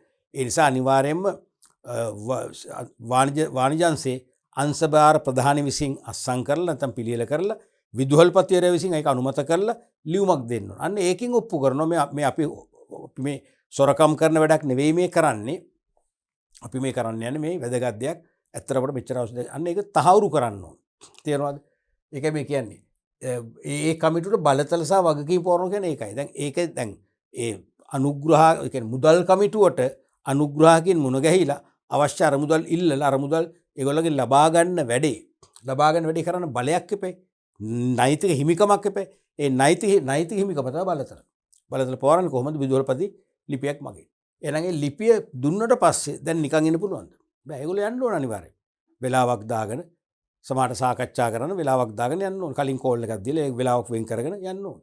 අන්න ඒ ගේ ගිහිල්ලා වෙන් කරගෙන හමු වෙලා ඉල්ලීම් කරලා මුදල් එක්රැස් කර ගැනීම දක්වා කටයුත්ත කිරීමට දැන් බැඳියාවක් ඇති වෙන එක තමයි වගකීම් කියන්නේ. එහෙනම් බලතල පැවරීමත් සමගම වගකීම් ආරෝපණ වෙනවා කියලා අපි කිව්වනේ. ඒක තමයි තියෙන්නේ. අපි අදාළ කොටස තීරකෙදි කිව්වා ඩෙලිගේෂන් ඔෆ් පවර්. බලතල පවරලා වගකීම් ඇති කරනවා. ඒක තමයි කිව්වේ. අනිත් එක සම්පත් වෙන් කර දීම. සමහරට මේගොල්ලන්ට සම්පත් ඕනේ. දැන් අනුග්‍රහකයන් මුණ ගැහෙන්න කිලෝමීටර් 20ක් යන්න වෙනවා නගරයට. මේගොල්ලන්ට අපි තුන් බස් එහෙම නිතර ධාවනය නොවන මාර්ගයක න. සමහරට මේ කුලියට ගත්ත 3 wheeler එකක් නේ 3 රෝද රථයක් ලබා දෙනවා මේ ගිහිල්ලා තමන්ගේ වැඩේ කරන් ඉන්න කියලා. සංග්‍රහ කමිටුවට අවශ්‍ය උපකරණ අපි තුන් කාඩ්බෝඩ් ප්ලේට් වගේ එන්න ඕන නම් ඒත් එහෙමයි. මේ කුලියට ගත්ත 3 රෝද රථයක් නැත්නම් වෙනත් පුංචි කාර් එකක් ලබා දෙනවා ගිහිල්ලා අරන් ඉන්න එක. සම්පත් දෙන්න ඕන. තේරෙනවද? ඒ සම්පත් දුන්න නැත්නම් මේගොල්ලන්ට වැඩ ආරම්භ කරන්න අමාරුයි. තේරෙනවද? මේ වගේ ගොඩක් කීත හැකිනේ. එකයි අහන්නේ. එක් කරුණු ලකුණු භාගය. එක් කරුණු ලකුණු භාගය. ඊළඟට මෙහෙයවීම. මොකද්ද අපි මෙහෙයවීම කියලා පොදුවේ කිව්වේ? sannivedanaya, නායකත්වය, අභිප්‍රේරණය. නැත්නම් අභිප්‍රේරණය, sannivedanaya, නායකත්වය කියන මූලික මෙවලම් තුන තුලින් සහකරුවන්ට මඟ පෙන්වීම හා ඔවුන්ව කාර්යයන් සඳහා අභිප්‍රේරණය කිරීමේවත් පෙළඹවීම. අර මෙවලම් තුන යොදාගෙන සහකරුවන්ට උපදෙස් දීම සහ මඟ පෙන්වීමයි ඒ තුලින් ඔවුන් කාර්යයන් සඳහා සොකීය කැමැත්තෙන් ඒ කාර්ය ඉටු කිරීමට පෙළඹවීමයි තමයි මෙහෙයවීම කියලා කිව්වේ. මොනවද තියෙන්නේ? පළවෙනි එක තමයි මුදල් සංග්‍රහ sannivedana ආදී කමිටුවල වගකීම් දරන්නන්ගේ අවශ්‍යතාව විමසීම. අන්න. දැන් කමිටු තුනක් දැම්මනේ. මේ කමිටු තුනේ ඉන්න සමාජිකයන්ගේ අවශ්‍යතා. ඒගොල්ලෝ ඕන කරන දේවල් මොකද කරන්නේ? ඒගොල්ලන්ගේ විමසනවා. ඒ කමිටු අතර පොදු කරුණු පිළිබඳ දැනුවත් කිරීම. ඒ කමිටු අතරත් පොදු කරුණු පිළිබඳ දැනුවත් කරලා තියෙන්න ඕනේ. අනික හොඳ අන්තර් සම්බන්ධයක් තියෙන්න ඕනේ. එහෙම නැත්තම් සංග්‍රහ කමිටුව දන්නේ නැහැ sannivedana කමිටුව කරන දේ. sannivedana කමිටුව දන්නේ නැහැ මුදල් කමිටුව කරන දේ. ඒ නිසා ඒගොල්ලෝ අතරත් අනිවාර්යයෙන්ම ඒ පොදු කරුණු පිළිබඳ දැනුවත් කිරීමත් කරන්න ඕනේ, දැනුමක් තියෙන්නට ඕනේ. අන්න මඟ පෙන්වීම ලබා දීම. අපි කියවනේ sannivedanaya, අභිප්‍රේරණය, නායකත්වයේ තුලින් සහකරුවන්ට මඟ පෙන්වීම කියලා. මේ මඟ පෙන්වීම, දැනුවත් කරගෙන මඟ පෙන්වීම සහ පෙළඹවීම. 3 ඒ කමිටුවල කටයුතු කරන සිසුන් උද්‍යෝගිමත් කිරීම හා වාණිජ්‍ය දිනයේ කටයුතු කිරීමට යොමු කිරීම. අන්න උද්‍යෝගිමත් කිරීම කියලා මෙතන මොකක්ද මේ අදහස් කරන්නේ? මොකක්ද ඒ කියන්නේ?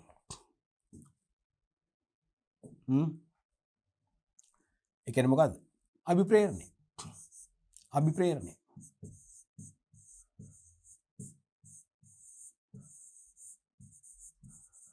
තේරුණාද? ඒ කමිටුවල කටයුතු කරන සිසුන් උද්‍යෝගිමත් කිරීම හා වාණිජ්‍ය දිනයේ කටයුතු කිරීමට යොමු කිරීම නැත්නම් පෙළඹවීම, අභිප්‍රේරණය කිරීම. පේනවද? තනිකර අපි මෙහෙවීමේදී කතා කරපු දේවල් තමයි මේ තියෙන්නේ. ඒකෙත් එක් කරුණකට ලකුණු එකක් දෙන්න පුළුවන්. ඊළඟට පාලනය අවසාන එක මතකනේ. පාලනය කියලා කිව්ව මොකද්ද? සත්‍ය ප්‍රතිඵල සමග සැලසුම්ගත ප්‍රතිඵල නැත්නම් අපේක්ෂිත ප්‍රතිඵල සසදා විචලතා හඳුනාගෙන විචලතා නිවැරදි කිරීමේ ක්‍රියාමාර්ග ගන්නවා. ඒක තමයි පාලනය කියලා කිව්වේ. එතකොට පළවෙනි එක තමයි න්‍යායපත්‍රයේ සඳහන් අයිතම ඒ වේලාවට සිදුවීම සහතික කිරීම. ඇජෙන්ඩ එකක් හැදුවානේ. ඒ ඇජෙන්ඩ එකේ පිළිවෙලටම ඒ නියමිත වේලාවන් අනුවම කෙරෙන්න ඕනේ. මොකද හොඳ සැලසුම් කරණයක් තියෙනවා නම් අපි අනුමාන කළේ කොමර්ස් දෙක පැය 5න් ඉවර කරන්න නම් හරියට පැය 5න් ඉවර වෙන්න ඕනේ. පැය 5ට විනාඩි 2ක් 3ක් ඉස්සෙල්ලා හෝ පස්සේ උනන කමක් නැහැ. පැය 5 සීමාවෙදී ඉවර වෙන්න. පැය 6ක් 6මාර අදින්න බෑ. තේරෙනවද? ඒතකොට ප්‍රශ්න ගොඩක් කරා. අපි හවස් වරු කළ මේක කරන්නේ. හවස 5:30 නවත්තන්න සැලසුම් කරා නම් 6:30 උනොත් මොකද වෙන්නේ? ළමයිට අන්න ප්‍රවාහන අපහසුතාව ඇති වෙනවා. තේරෙනවද? නිවාස වෙත ගමන් කරන්න රාත්‍රී වෙනකන් බලන් ඉන්න වෙනවා. වෙහෙසටපත් වෙනවා. ළමයිගේ ආරක්ෂාව නැති වෙලා යනවා. ප්‍රශ්න ගොඩක් නේ. නිසා හරියටම ෂෙඩියුල් කර විදිහටම කරන්න ඕනේ. ෂෙඩියුල් කරේ පැය 5ද පැය 5න් ඉවර වෙන්න ඕනේ. එහෙනම් න්‍යායපත්‍රයේ සඳහන් අයිතම ඒ වේලාවට සිදුවීම සාතික කිරීම කරනවා. හරියට නිවේදකයන් sannivedana කමිටුවට එක බාර කරනවා. නිවේදකව දැනගන්න ගවන ගානට එක කරන්න. අපිට තව කෙටි වෙලාවේ තියෙන්නේ විනාඩි 3ක් වගේ කාලයක් තුල අපි මේ අවස්ථාව දෙනවා පාසලේ ජ්‍යෙෂ්ඨ ශිෂ්‍ය නායක අසවලාට මෙන්න මේ දේශනේ පවත්වන්න. අපි දැන් ඉංග්‍රීසි දෙනවා විනාඩි 3යි 3 ඉවර කරන්නත් ඕන. තේරුණාද? ඊළඟට අමුත්තන් පිළිගැනීම, සංග්‍රහ කිරීම, සහනිකුත් ක්‍රියාත්මක කිරීම පිළිබඳව ප්‍රතිපෝෂණයක් ලබා ගැනීම. අවසානයේ ප්‍රතිපෝෂණයකුත් ගන්න එක හොඳයිනේ. ඒ කියන්නේ අමුත්තන් පිළිගැනීමේදී මොනවා හරි වැරදි වුණාද නැද්ද? අපේක්ෂා කළ පරිදි හොඳින් වුණාද? සංග්‍රහ කිරීම. අනිකුත් ක්‍රියාමාර්ග හොඳ තත්ත්වෙන් ක්‍රියාත්මක වුණාද කියලා පුළුවන්.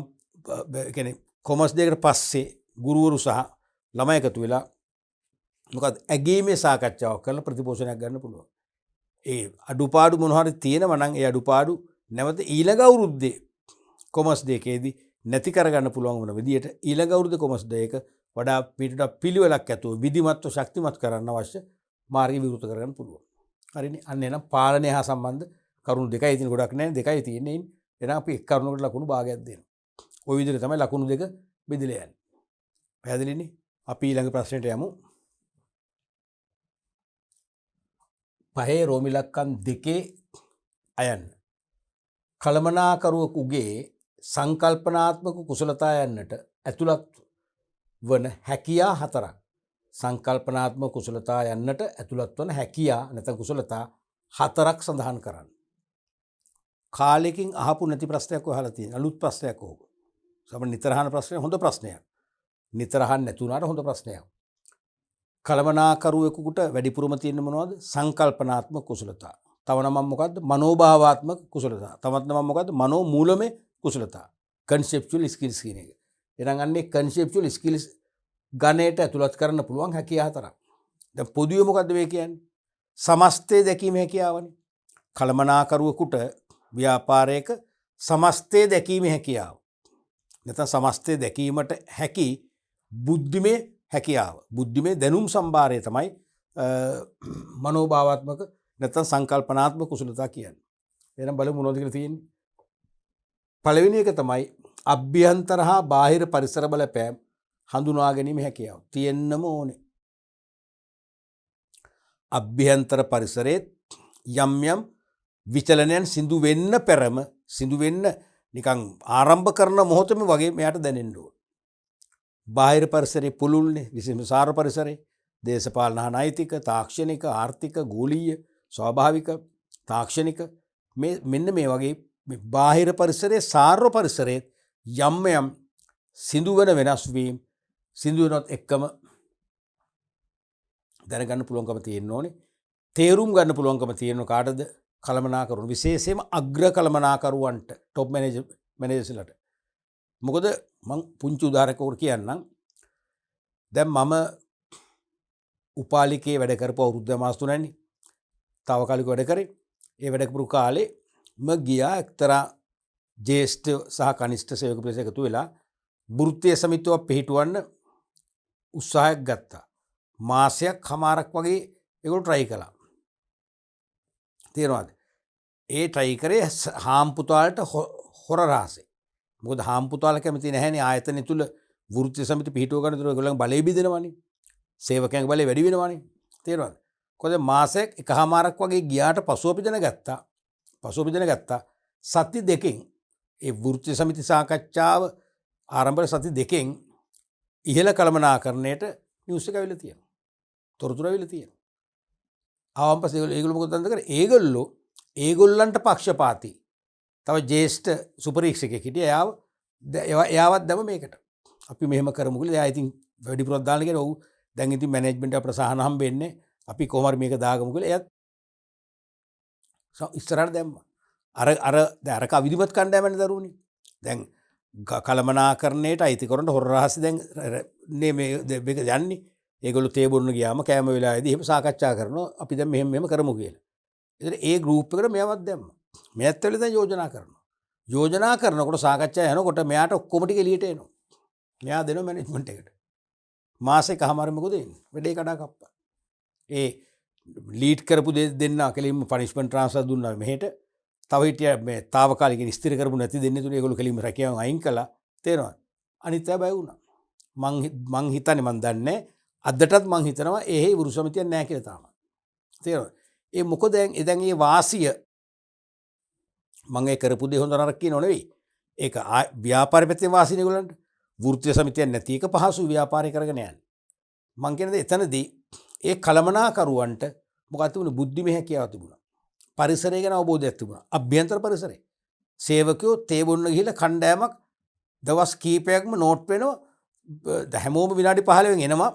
අපි සයිරන් එක ගහුවම සමහර අය විනාඩි 20 25 පැය භාගෙන් එන්නේ. ඒකම කණ්ඩායම. අන්න ඒකෙන්ම හිතන්න පුළුවන් හැමෝම එද්දි මේගොල්ලෝ විතරක් මේ රෙස්ට් රූම් එකේ මොනවද කරන්නේ? සාකච්ඡා කරනවා. සාකච්ඡා කරලා දැකලත් තියෙනවා අපිට. ඇහිලත් තියෙනවා. නමුත් පැහැදිලි නෑ. ඒගොල්ලෝ හිමින් කතා කරන්නේ. ඒකම හේතුවක් වෙන්න පුළුවන්. ඒකම පදනම් කරන් උපකල්පනය කරන්න මේගොල්ලෝ මොනවා හරි ආයතනට එරෙහිව ක්‍රියාමාර්ගයක් ගන්න යනවා කියලා ඒ අභ්‍යන්තර පරිසරයේ ක්‍රියාකාරීත්වය ගැන අවබෝධයක් තියෙන්නට ඕන. ඊළඟට බාහිර පරිසරය ගැන. විශේෂයෙන්ම මැතිවරණයක් ලං වෙනවා නම් ඒ මැතිවරණ ලං වෙද්දී ප්‍රබල දේශපාලන පක්ෂ දෙකක් තමයි ඉස්සරහට එන්නේ තරඟට එන්නේ. ඒනුත් ආණ්ඩු බලය ලැබෙන්න පුළුවන් දේශපාලන පක්ෂය මොකක්ද කියලා අවබෝධයක් තියෙනවා. ඒ ආණ්ඩු බලය ලැබෙන්න පුළුවන් දේශපාලන පක්ෂයේ මැතිවරණ කැම්පේන් එක ඉලෙක්ෂන් ප්‍රොපගන්ඩා එක පවත්වාගෙන යන්න පුළුවන් විශාල මූල්‍යමය ආධාරයක් දෙන්න. දීලා Tamante දේශපාලන පක්ෂයත් එක්ක හිතවත්කම් ඇති කරගන්න පුළුවන්. තවත් මාස 3කින් පස්සේ මැතිවරණේ තියෙනවා. තමන්ගේ උදව් කරපු පක්ෂය ජයග්‍රහණය කරලා ආණ්ඩු බලය ගන්නවා. දැන් මොකද වෙන්නේ? අපි දැනගත්තා.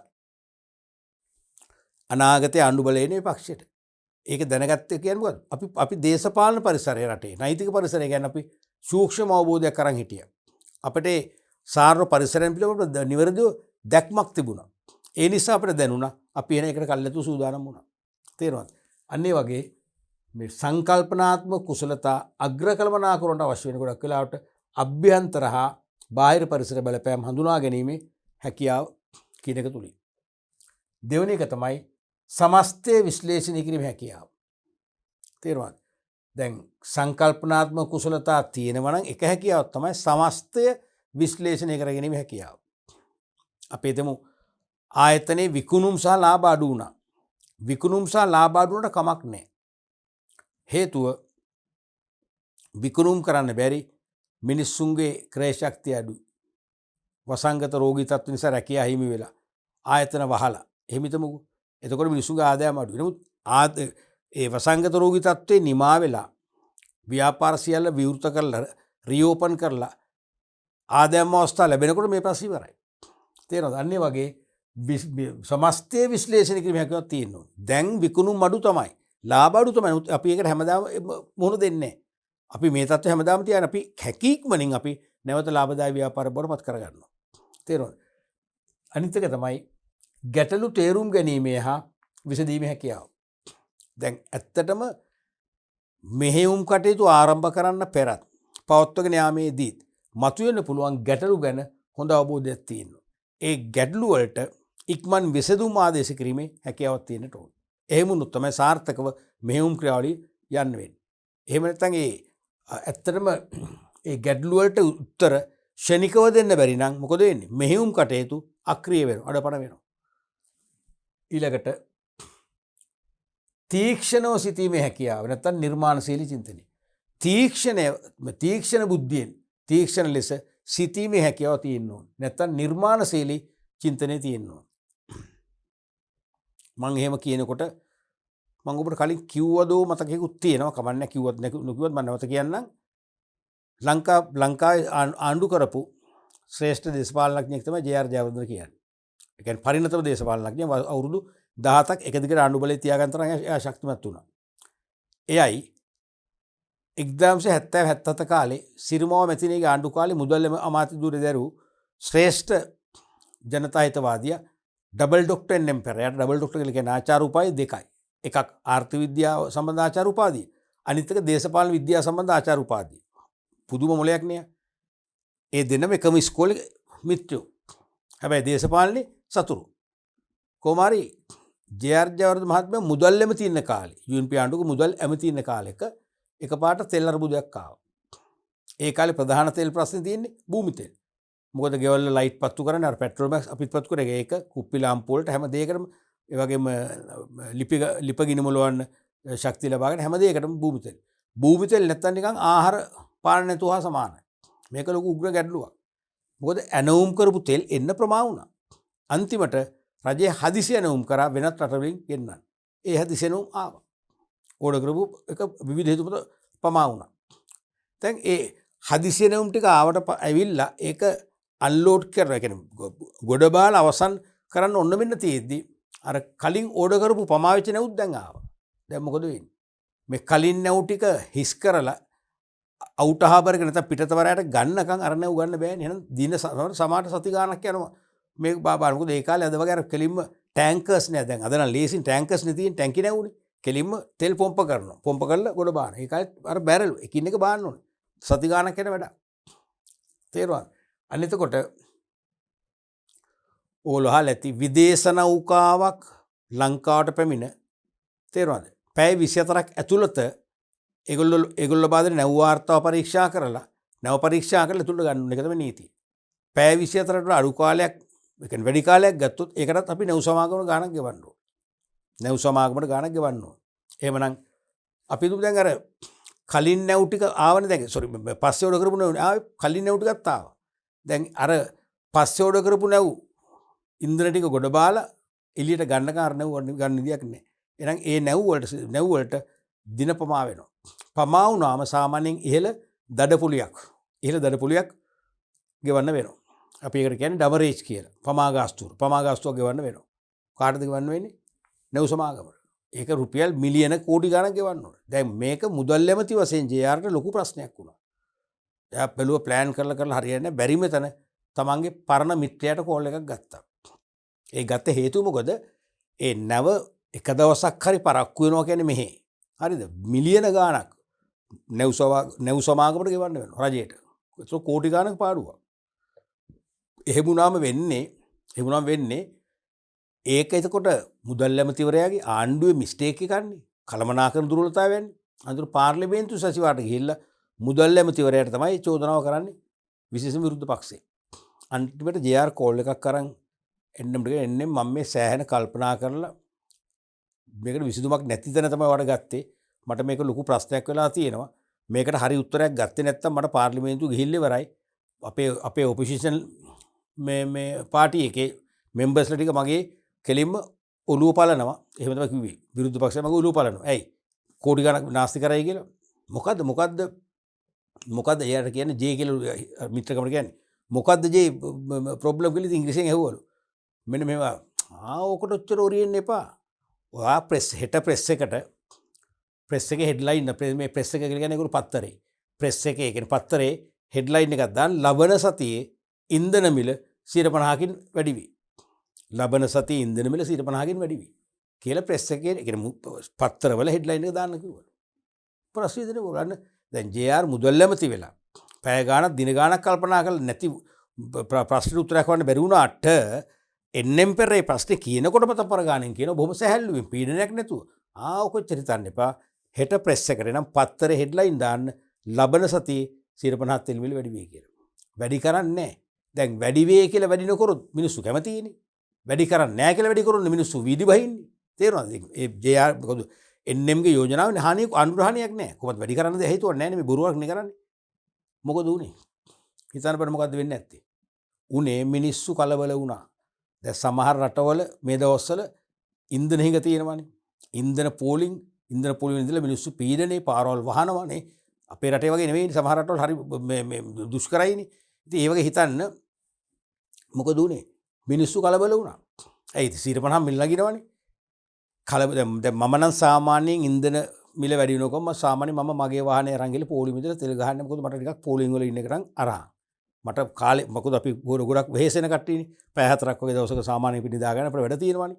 එතකොට මේ අනික ඉතින් මම කල්පනා කරන්නේ තෙල් මිල වැඩි වෙනවා කියලා. අද වාහනේට තෙල් ගහන්නද නැවක තෙල් ගහ ගන්නද? අන්න එහෙමනම් කමන්නේ.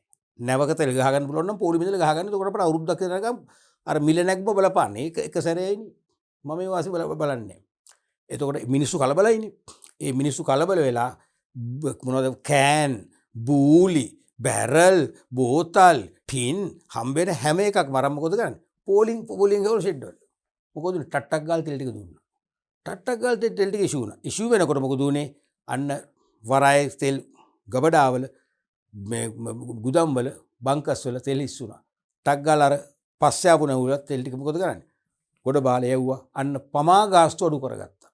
දැක්කද බුද්ධිමය හැකියාව. දැක්කද බුද්ධිමය හැකියාවට හොඳ උදාහරණයක්. තේරුණාද? ඒ කියන්නේ ගැටලු තේරුම් ගැනීම හා විසඳීමේ හැකියාව. සමස්තයේ විශ්ලේෂණය කිරීමේ හැකියාවත් මේ දෙකටම පොදුයි මම මේ කියන එක උදාහරණයක්. තේරුණාද? අන්න බුද්ධිමය හැකියාව. සංකල්පනාත්මක හැකියාව කියන්නේ ඒකයි. තේරුණාද? ඒ වගේ ගැටලු තේරුම් ගැනීම හා විසඳීම හැකියාව ශනිකව විසඳුම් දෙන්න පුළුවන්. ඒවා ස්ථිර විසඳුම් වෙන්නට ඕනේ. අනිත් එක තමයි දූරදර්ශී භාවය. හොඳ දුරදැක්මක් තියෙන්න ඕනේ. සාමාන්‍ය කළමනාකරුවන්ට තියෙන ළඟ දැක්මක්නේ. නමුත් අග්‍ර කළමනාකරුවෝ කියන්නේ ඊට වඩා බලවත්, ඊට වඩා බල සම්පන්න, ඊට වඩා අගනා පුද්ගලයෙක්. අග්‍ර කළමනාකරුවෝ කියන්නේ සාමාන්‍ය කළමනාකරු, මධ්‍ය කළමනාකරු, පහළ කළමනාකරුට වඩා වැලියබල් පර්සන් කෙනෙක්. ඒ මොකද හේතුව යාට දූරදර්ශී භාවය තියෙනවා, දුරදැක්මක් තියෙනවා. ඒ කියන්නේ යා තීන්දුවක් දෙනකොට තීන්දුව දෙන්නේ දුර ගැන හිතලා. හානියක් නොවෙන්න. අපි ළඟ ගැන හිතලා තීන්දුව දුන්නොත් මොකද වෙන්නේ? ටිකක් කල් යනකොට අපිට ඒක අවාසිදායක වෙනවා. දැන් තෙල් මිල වැඩි වෙනවා කියලා මිනිස්සු බය කරලා තෙල් ගන්න සැලැස්සුවා. මිල වැඩි කරේ නැහැ. නම් චුට්ටක් බණි අපේ අපරාධ අපි නිකන් කලබල වුණා කියලා. පස්සේ ඉතින් ඊළඟ සතියේ ප්‍රදානවා අපි ආණ්ඩුවට මෙහෙම වුණාට ආණ්ඩුව සෑහෙන දුරට තෙල් අපනයන කරන රටවල් සමග හදිසි සාකච්ඡා පවත්වලා අපේ රටේ සංවර්ධනය ගැන හිතලා අපි මේ මිල වැඩි කිරීම අපි අවුරුද්දකින් දෙකකින් කල් දැම්මා. ඒ වගේ දෙයක් වුවම ඉතින් මිනිස්සු තවත් කැමති බලන්න කොච්චර හොඳයිද ආණ්ඩුව. අපි ගැන කොච්චර උරු වෙලා තියෙනවද? අපිත් හිතුව තෙල් මිල නැග්ගුවේ නෑනේ. ඒකෝර අර මිනිස්සු අනවශ්‍ය විදියට අර කෑන් වල තෙල් හිර කරන් සල්ලි වේදම් කරා කියන කේන්ති නැතිලා යනවා. දුරදැක්ම කියන්නේ ඒකයි. ඊළඟට තීක්ෂණව සිතීමේ හැකියාව, නිර්මාණශීලී චින්තනය. තීක්ෂණ කියන්නේ බොහොම සූක්ෂම ලෙස හිතන්න පුළුවන් වෙන්න ඕන. නිර්මාණශීලී චින්තනයක් නිතරම තියෙන්න ඕනේ. ඒ කියන්නේ බොහෝ වෙලාවට අග්‍ර කළමනාකරුවන්ට තමයි දරුවනේ සෑම ප්‍රශ්නයක්ම අවසානය යන්නේ. පහළම කළමනාකරුවන් නොන අය ප්‍රශ්න ගේනවා. පහළ කළමනාකරුවන්ට. ඒගොල්ලන් ඒ ප්‍රශ්න ගේනවා. මධ්‍ය කළමනාකරුවන් ඒගොල්ලෝ ගේනවා. එහෙම නෙවෙන්නේ ප්‍රශ්නේ ඉන්නේ අවසානයේ මෙතනටනේ. අර කියන්නේ දැන් පුංචිම පෞද්ගලික රෝහලකට ඇතුළත් කරනවා හදිසි අන්තරක් වෙච්ච රෝගියෙක් පහසුවට ළඟ නිසා එතනින් අසාධ්‍යතාවයට පත් වුණාන් පස්සේ මොකද වෙන්නේ? සාමාන්‍ය ටිකක් ලොකු ප්‍රයිවට් හොස්පිටල් එකට ගේනවා. එතනිනුත් ප්‍රතිකාර කිරීම ඇහුවේ නැහැ. මොකද වෙන්නේ? අවසාන වශයෙන් යන්නේ කොහටද? මහ ඉස්පිරිතාලට. අපි එහෙමනේ කියන්නේ. කොහේ ගියත් ලෙඩා එන්න ඕනේ, මැරෙන්න හරි එන්න ඕනේ මහ ඉස්පිරිතාලට. එහෙමනේ කියන්නේ කතාව. ඒ වගේ අග්‍ර කළමනාකරුවෙක් ළඟට තමයි අවසාන වශයෙන් ගැටලු ගේන්නේ. පහළ මට්ටම්වල කළමනාකරුවන්ට විසඳන්න බැරි වගේනේ මේගොල්ලන්ට. ගෙනාවම ඒගොල්ලන්ට ඒ හැම දෙයකටම විසඳුම් තියෙන්න ඕනේ. විසඳුම මොකද්ද? නිර්මාණශීලී විසඳුමක් වෙන්න ඕනේ. ඒ සදා නිර්මාණශීලී චින්තනයේ තියෙන්න ඕනේ. ඒ කියන්නේ පසු ප්‍රශ්න ඇති නොවන්න. දැන් සමහර අපි තීරණයක් ගත්තම ඒ තීරණයට විරෝධය පානවනේ. ඒ තීරණ නිසා තවත් අය ගැටුම් ඇති කරන ඒව නොවෙන්න ඕනේ. ඒක නිර්මාණශීලී චින්තනයේ තියෙනකොට ස්ථිරසාර හැමෝටම පිළිගත හැකි වඩා ආකර්ශනීය විසඳුමක් ලබා දෙන්න පුළුවන්කම ලැබෙනවා. ඊළඟට තීරණ ගැනීමේ හැකියාව නැත්නම් උපාය මාර්ග තීරණ ගැනීමේ හැකියාව. අනිවාර්යයෙන්ම කළමනාකරුවන්ට උපාය මාර්ගික තීරණ ගැනීමේ හැකියාව තියෙනවා. දැන් මං කිව්ව තෙල් උදාහරණ දැන් ඩබල් ඩොක්ටර් නෙම්පෙර දීපු හරිනේ උපාය මාර්ගිකයිනේ. හෙට උදේ දාන්න පත්තරවල හෙඩ්ලයින් එකට සීලුම් පත්තරවල තෙල් මිල 105 වැඩි වෙනවා. උපාය මාර්ගිකයි. නමුත් වැඩි කරන්නේ නැහැ. වැඩි කරන්න ඕන ඒකෙනුත් ලකුණු දා ගන්නවා. ලෝකේ බොහෝ තෙල් අපනයනය කරන රටවල් තෙල් මිල වැඩි කළාට අපේ රජය දී කරපු දීර්ඝ සාකච්ඡා අපේ රටේ මිනිස් පුරවැසියන් ගැන හිතලා අපි ඒ තත්ත්වෙ කල් දාගත්ත අවුරුදු 5කට තව. ඒක ලේසින් අවුරුදු 5ක් යනකම් අවුරුදු 5ක් යනකම් නැතින්නේ. අවුරුදු 5ක් දක්වා වැඩි කරන්නේ නැතින්නේ තේරෙනවද? අන්න තේරෙනවද? අන්න උපාය මාර්ග තීරණ ගැනීම හැකියාව. උපක්‍රමිකයි තීරණ ගන්න. තීරණ දෙකම ගත්ත උපක්‍රමික. එකක් මිනිස්සුන්ට තෙල් මිල දී ගන්න අවුස්සන්න. අනිත් එක තෙල් මිල වැඩි කරනවා කියලා වැඩි කරේ නැතිවීම මොකද වෙන්නේ? රජය මිනිස්සුන්ට දක්වන පක්ෂපාතීත්වය ගැන හොඳ යහපත් ධනාත්මක මතයක් ආකල්පයක් මහජනතාව තුළ ඇති කිරීම. උපාය මාර්ගික. තේරෙනවද? අන්න එහෙමනම් එවැනි කරුණු 4කට ලකුණු භාගයේ බැගින් ලකුණු 2ක් දීලා තියෙනවා. මේක හොඳ ප්‍රශ්නයක් මත දෙන කාලයකට පස්සේ ආපු සංකල්පනාත්මක කුසලතාව වලින් කියවෙන දේවල් තමයි අපි මේ ලිව්වේ. අපෙන් අහලා තිබිලා. අපි යමු ඊළඟ ප්‍රශ්නෙට. පහේ රෝම ඉලක්කම් 2 ආ කොටස. හෙන්රි මින්ස්බර්ග්ගේ කළමනාකරන භූමිකාවල නායකයා සහ ව්‍යවසායකයන් උපභූමිකාවලට අයත් කාර්ය විස්තර කරන්න. මතකනේ කළමනාකරුවන්ගේ භූමිකා විග්‍රහය ලෝකෙට තිලින කළ ශ්‍රේෂ්ඨ කළමනාකරුව තමයි හෙන්රි මින්ස්බර්ග් ඉංග්‍රීසි ජාතික. මෙයාගේ කළමනාකරන භූමිකාවල නායකයා සහ ව්‍යවසායකයා යන උපභූමිකාවලට අයත් කාර්ය විස්තර කරන්න. දැන් මුලින්ම නායකයා කියන්නේ මොන භූමිකාවේ උපභූමිකාවද? දැන් ප්‍රධාන භූමිකා තුනයිනේ. මොනවද? අන්තර්පුද්ගල භූමිකා, තොරතුරුමය භූමිකා, තීරණමය භූමිකා. Interpersonal roles, information role and decision roles. එතකොට නායකයා කියන්නේ මොන භූමිකාවද අයිති වෙන්නේ? පුද්ගලාන්තරය. දැන් මේ ප්‍රශ්නේ කතා කරනකොටම කියවනකොටම ඔබ ඉගෙනගත්ත න්‍යාය කොටස් මොකද වෙන්නේ? ටක් ගාලුන්න අර මුහුදු රැල්ල වගේ මොකද වෙන්නේ? දෝලණය වෙලා තමන්ගේ මනස වැඩ කරන්න ඕනේ. එහෙම දෝලණය වෙලා මේ මුහුදු රැල්ල වගේ වැඩ කරනකොට කැළඹෙනකොට තමයි තමන්ට ටක් ගාලේ උත්තර වශයෙන් එළියට ගන්න පුළුවන් වෙන්නේ. කැළඹෙන්න තියෙන ගල් වගේ තැන්පත් වෙලානේ ගන්න අමාරු. එන්නේ නැහැ. එතකොට නායකයා ඉතින් මොකද? දැන් පුද්ගලාන්තර භූමිකා කියලා කිව්වේ පුද්ගලයන් අතර සහ පුද්ගලයන් සමග ඉටු කරන යම් කාර්යයන්. පුද්ගලයන් අතර සිටගෙන හෝ පුද්ගලයන් සමග ඉෂ්ට කරන කාර්යභාරයන් තමයි පුද්ගලාන්තර භූමිකා කිව්වේ. දැන් නායකයා කියන්නේ මොකද්ද? නායකයා කියන්නේ පුද්ගලයා අතරනේ. නේ? දැන් කළමනාකරු නායකයෙක් වශයෙන් ක්‍රියාත්මක වෙනවා කියන්නේ කෙලිම පුද්ගලයන් සමග ගැටෙන එක. අමුත්තන්ව පිළිගන්නව ගිහිල්ලා. තේරෙනවද? තමන්ගේ සමාගමේ වාර්ෂික රැස්වීම දී කොටස් වීමෙන් ආමන්ත්‍රණය කරනවා. නායකයෙක් වශයෙන් ඒ වගේ ව්‍යවසායකයෙකුම තීරණමය භූමිකාව. ඇයි ව්‍යවසායකෝ තීරණ ගන්නේ? ව්‍යවසායකෝ නවෝත්පාදන කරනවා. අලුත් නිෂ්පාදිත හඳුන්වා දෙනවා. මොකද්ද කරන්නේ? තීරණයක්. පැහැදිලිවම තීරණයක්. තේරෙනවද? එහෙනම් තීරණමය භූමිකාව. එහෙම මතක් වෙනවා රයිට්. දැන් ඒක අහන්නේ මේක අහන්නේ නායකයා සහ ව්‍යවසායකයන් උපභූමිකාවලට අයත් කාර්යය. විස්තර කරනකොට මේක විස්තර කරන්න මේ වගේ විස්තර කරන්න අවශ්‍ය නැහැ. මොකද කොටස් දෙකකුත් අහනවා. අනික මේ විස්තර කරන දෙයක් නැහැ. තේරුණාද? නායකයා නම් මොකද්ද? පළවෙනි එක තමයි සේවක කටයුතු වගේ කිරීම. කළමනාකරුව නායකයෙක් නම් එයා තමන්ගේ යටත් සේවකයන් කටයුතු අගය කරන්න ඇප්‍රිසියේට් කරන්න. ඒ කියන්නේ සේවකයන්ගේ කටයුතු පොඩි පොඩි දුර්වලතා තියෙන්න පුළුවන්. ඒක අමතක කරලා අර හොඳ පැත්ත වැඩිනේ ඒ පැත්ත හොඳින් අගය කරලා කතා කරොත් ඒගොල්ලන්ගේ අගය කිරීමේ මොකක්ද හදිසි රැස්වීමක් තියලා වෙන්න පුළුවන්. එහෙම නැත්නම් ඒගොල්ලෝ පෞද්ගලික ලිපියක් ලබා දීමෙන් වෙන්න පුළුවන්. ඒගොල්ලන් අනිවාර්යයෙන්ම අගය කරන්න ඕන. ඒක හොඳ නායකයෙක් ගති ලක්ෂණයක්. ඒකෙන් එයා අනිවාර්යයෙන්ම ඉදිරි කාල පරිච්ඡේදයට අපේ ව්‍යාපාර වෙනුවෙන් කැප වෙන්නම සොයන් පෙළඹවීමක් අභිප්‍රේරණයක් වෙනවා. දෙවෙනි එක තමයි ගුණදෝෂ දැක්වීම. ගුණදෝෂ දක්වන්න ඕන. නායකයෙක් වුණාම සේවකයන්ගේ හොඳ නරක දෙකම අරගෙන වැඩිපුර නරක නෙවෙයි හොඳ පැත්ත කියලා ඒ නරක පැත්ත බැහැර කරගන්න අවශ්‍ය ක්‍රියාමාර්ග ගන්න උපදෙස් අපයන්න ඕන. ඒ සේවකයන්ගේ නරක පැති අඩු කරගන්න අවශ්‍ය මඟ පෙන්වීම කරන්න තමයි මේ ගුණදොස් විචාරයක් කරන්නේ. ඊළඟට සේවකයන් උසස් කිරීම හා ඉවත් කිරීම. සේවකයන් උසස් කිරීම හෝ ඉවත් කිරීම කරන්න පුළුවන් නායකයාට. මම නම් ලීඩර් මට පුළුවන් අයින් කරන්න. දැන් ක්‍රිකට් ටීම් එකේ කැප්ටන්ට බලය තියෙනවා.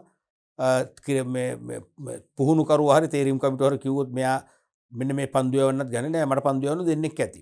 වේග පන්දු යවන්න දෙන්නේ මට ඕනේ. මට දඟ පන්දු යවන්න 3 දෙනෙක් ඕනේ. මට එතනට එක්කෙනෙක් අඩු. කියලා අඩු බලන තීරණයක් ගන්න. එහෙනම් ඒ නිසා තමයි උසස් කිරීම, ඉවත් කිරීම, සමහරට මාරු කිරීම ගන්න පුළුවන් මෙතන.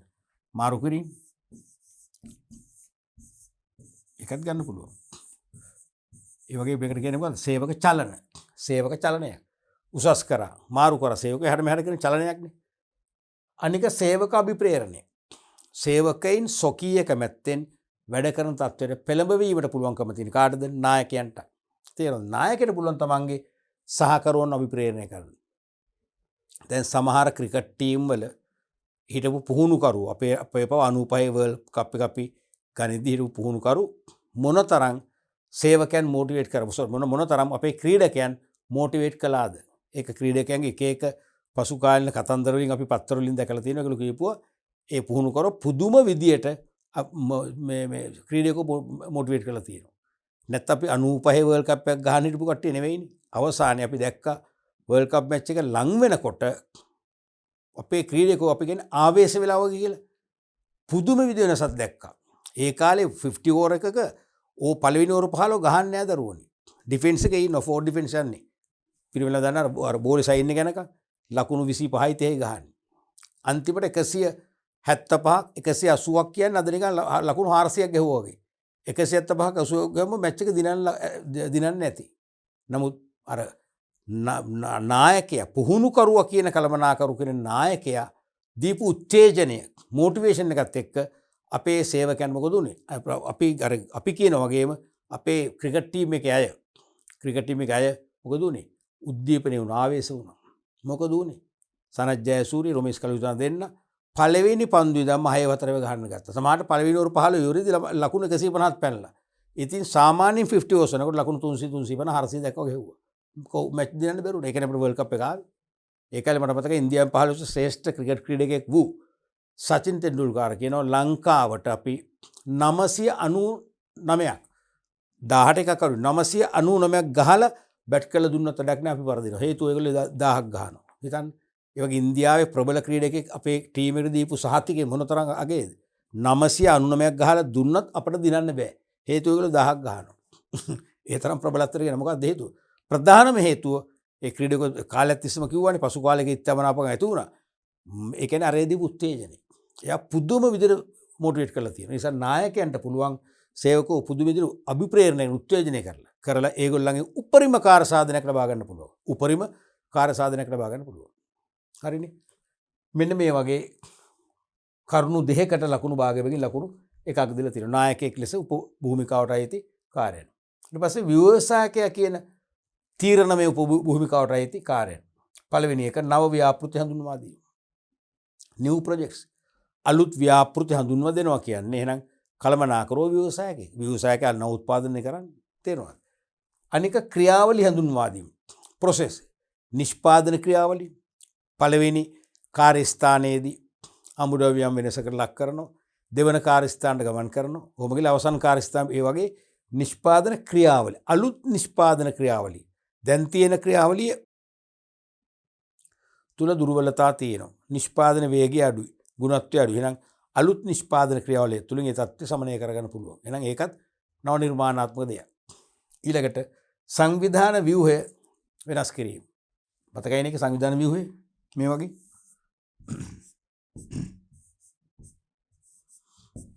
මෙන්න මේකේ වෙනස්කම් කරනවා. ඒකත් මොකද නිර්මාණයක්. ඒකත් අලුත් තීරණයක් නේ. අලුත් තීරණයක් නම් නිර්මාණාත්මක නම් ඒව ව්‍යවසායකයෙක්ගේ භූමිකාවට අයිති තීරණ. තේරෙනවද? ඒ කියන්නේ දැන් මේකේ කළමනාකරන තනතුරු වැඩි. එහෙනම් අඩු කරනවා. නැත්තම් එක් කළමනාකරුවෙකුගේ පාලනයට ලක්වන සහකරුවෝ සංඛ්‍යාව වැඩි. එක් කළමනාකරුවෝ අධීක්ෂණය කළ හැකි 20යි උපරිම. නමුත් දැන් 80ක් ඉන්නවා. එමෙන් 4 ගුණයක් ඉන්නවා වැඩි. එහෙනම් අනිවාර්යයෙන් මොකද කරන්නේ? අපි තුමු දැන් මෙයා ළඟ කියලා මේ 80 ඉන්නේ. එහෙනම් මේක අපි කඩනවා තවත් කොටස් දෙකකට. කඩලා තව කළමනාකරුවෝ දෙන්නෙත් දානවා. ඒ දෙන්නට දෙනවා කී ගන්නද? 40 ගන්න. ඒතර ලොකු ප්‍රශ්නයක් නැහැ. අන්න ඒ වගේ සංවිධාන ව්‍යුහය වෙනස් කරොත් ඒත් මොකද්ද? ඒත් අලුත් තීරණයක් නිර්මාණාත්මක තීරණයක්. එහෙනම් ව්‍යවසායක වශයෙන් කියනවා. ඒකටත් ලකුණු භාගයකින් කරුණු දෙකට ලකුණු 1යි. ඊළඟට අපි බලමු පහේ රූම ඉලක්කම් 3. ව්‍යාපාර උපදේශන සමාගමක්. ඒ කියන්නේ ව්‍යාපාර උපදේශ දෙන ආයතන තියෙනවනේ. කන්සල්ටන්සි ෆර්ම්ස් කියලා කියන්නේ. සමාගමක් විසින් ඔබට නිෂ්පාදන පිරිවෙ අවම කර ගැනීම සඳහා නව සූර්ය බලශක්ති පද්ධතියක් ගන්නවා. නව සූර්ය බලශක්ති පද්ධතියක්. සෝලර් පවර් සිස්ටම් එකක්. ඕගොල්ලන්ගේ පහළ ගහන්නේද? විදුලිය ගන්න යෝජනා කර ඇත. මෙම විකල්ප වලින් එකක්. සූර්ය බලශක්ති පද්ධතියක් හා නිෂ්පාදනාගාර ස්වයංකරණ කිරීමේ පද්ධතියක්. නිෂ්පාදනාගාර ස්වයංකරණය කිරීම පද්ධති දෙකයි යෝජනා කරලා තියෙනවා. ප්‍රශ්නයයි බලන්නකෝ. ව්‍යාපාර උපදේශන සමාගමක් විසින් ඔබට නිෂ්පාදන පිරිවෙ අඩු කරගන්න. මොකද මේ විදුලි බිල ගොඩක් යනවනේ. මිලියන ගාණක් අඩු කර ගැනීම සඳහා නව සූර්ය බලශක්ති පද්ධතියක්. සෝලර් පවර් පැනල් එකක් ගන්න සිස්ටම් එකක් ගන්න. වහල් උඩ ගහලා එකකින් කරන්ට් එක පොදවන්න. හා නිෂ්පාදනාගාර ස්වයංක්‍රීයකරණ කිරීමේ පද්ධතියක්. ඔටෝමේෂන් සිස්ටම් එක නිෂ්පාදනාගාර ස්වයංක්‍රීයකරණ. ඒ කියන්නේ කෙලින්ම මිනිස් ශ්‍රමයේ වෙනුවට වැඩිපුර යන්ත්‍ර ආදේශ කිරීම. මෙම විකල්ප වලින් එකක් තෝරා ගැනීමට ඔබ අදහස් කරන අතර ඒ සඳහා මෙම විකල්ප ඇගයීමට යොදාගත හැකි නිර්ණායක 4ක් විස්තර කරන්න. එහෙනම් මේ දෙකෙන් එකක් අපි තෝරගන්න ඕනේ. මේ දෙක එකක් තෝරගනිද්දී අපි යම් යම් සාධක ඔස්සේ අපි මොකද කරන්න ඕනේ? විමර්ශනයක දෙන්න ඕනේ. නැත්නම් ඇගීමට ලක් කරන්න ඕනේ. යම් සාධක පදනම් කරගෙන ඇගීමට ලක් කරනවා. වාසි අවාසි මුසල් බලනවා මේ දෙකේම. වැඩි වාසි සහගත එක අපි දියත් කරන තීරණය කරනවා. තීරණ ගැනීම කිව්වේ එහෙමනේ. ඩිසිෂන් මේකින් වල තේරෙනවා. දැන් මේ අතර මේ ප්‍රශ්නේ දැනෙනවද මොකද්ද කියලා? මේක කළමනාකරණය කොතනින්ද දාන්නේ? සැලසුම් කරණයෙන්ද සංවිධාන කරණයෙන්ද මෙහෙයවීමෙන්ද පාලනය කොහෙන්ද දාන්නේ? හතරෙන්ම නෙවෙයි. මේක තනියම මොකද්ද? තීරණ ගැනීම. කළමනාකරණ පාඩමට සම්බන්ධ පරිච්ඡේදයක් අපි කතා කරේ මතකනේ. ඩිසිෂන් මේකින් කියලා. එහෙනම් කළමනාකරුවන්ගේ ඩිසිෂන් මේකින් කියන කාර්යභාරයට තමයි මේක අයිති වෙන්නේ. තීරණ ගැනීමට අයිති. මේ තීරණ ගැනීමන්නේ.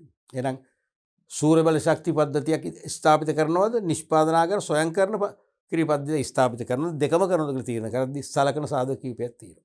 එකක් තමයි පිරිවැය. එකක් තමයි පිරිවැය. ක්‍රම දෙකටම අදාළ පිරිවැය සැසඳීම. කියලා මෙතන මේක ස්කීමේ කෙටින් දැම්ම අපි හරියට ලියනකොට ලියන්න ඕනේ. ක්‍රම දෙකටම අදාළ පිරිවැය සැසඳීම තුලින් අඩු පිරිවැය සහිත ක්‍රමයක් තෝරා ගැනීම කියලා වඩා හොඳයි. එච්චර ඊටාම කෙටි.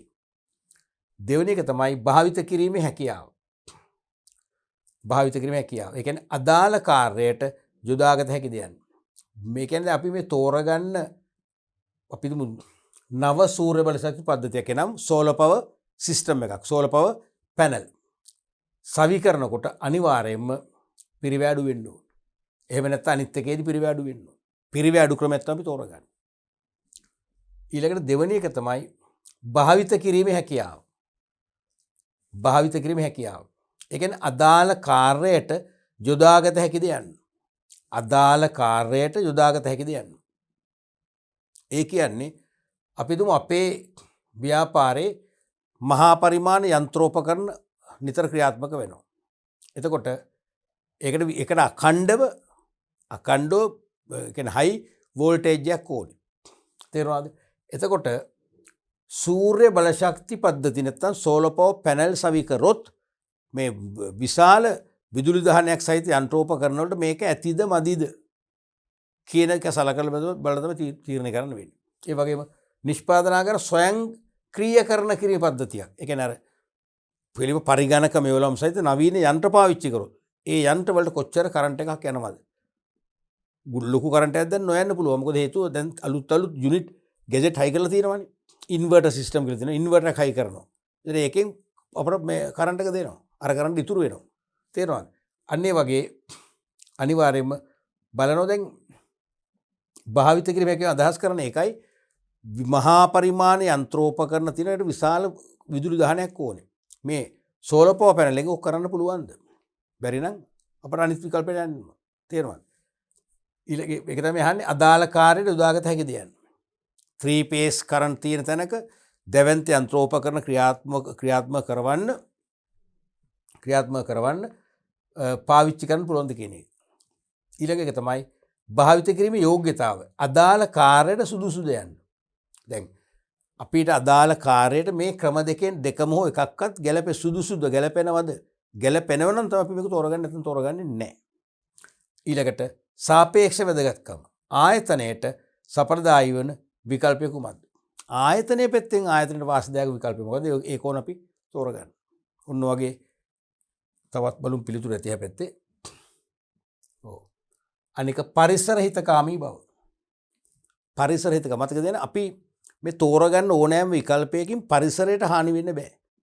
විස වායු පිට කරලා වායු දූෂණයක් කරනවා නම් අපිට ඒක නෛතික වශයෙන් කවුරු හරි පෙස්සන් ගහලා අපිට ප්‍රශ්නයක් වෙන්න පුළුවන්. ඒ නිසා පරිසර හිතකාමී වෙන්න ඕනේ. ඒ කියන්නේ පරිසරයට සිදු කරන බලපෑම කියන එක කියන්නේ බලපෑම අඩුම එකක් වෙන්න ඕනේ. තේරෙනවද? බලපෑම අවම එකක්. බලපෑම අවම නැත්නම් අවම හෝ ශූන්‍ය.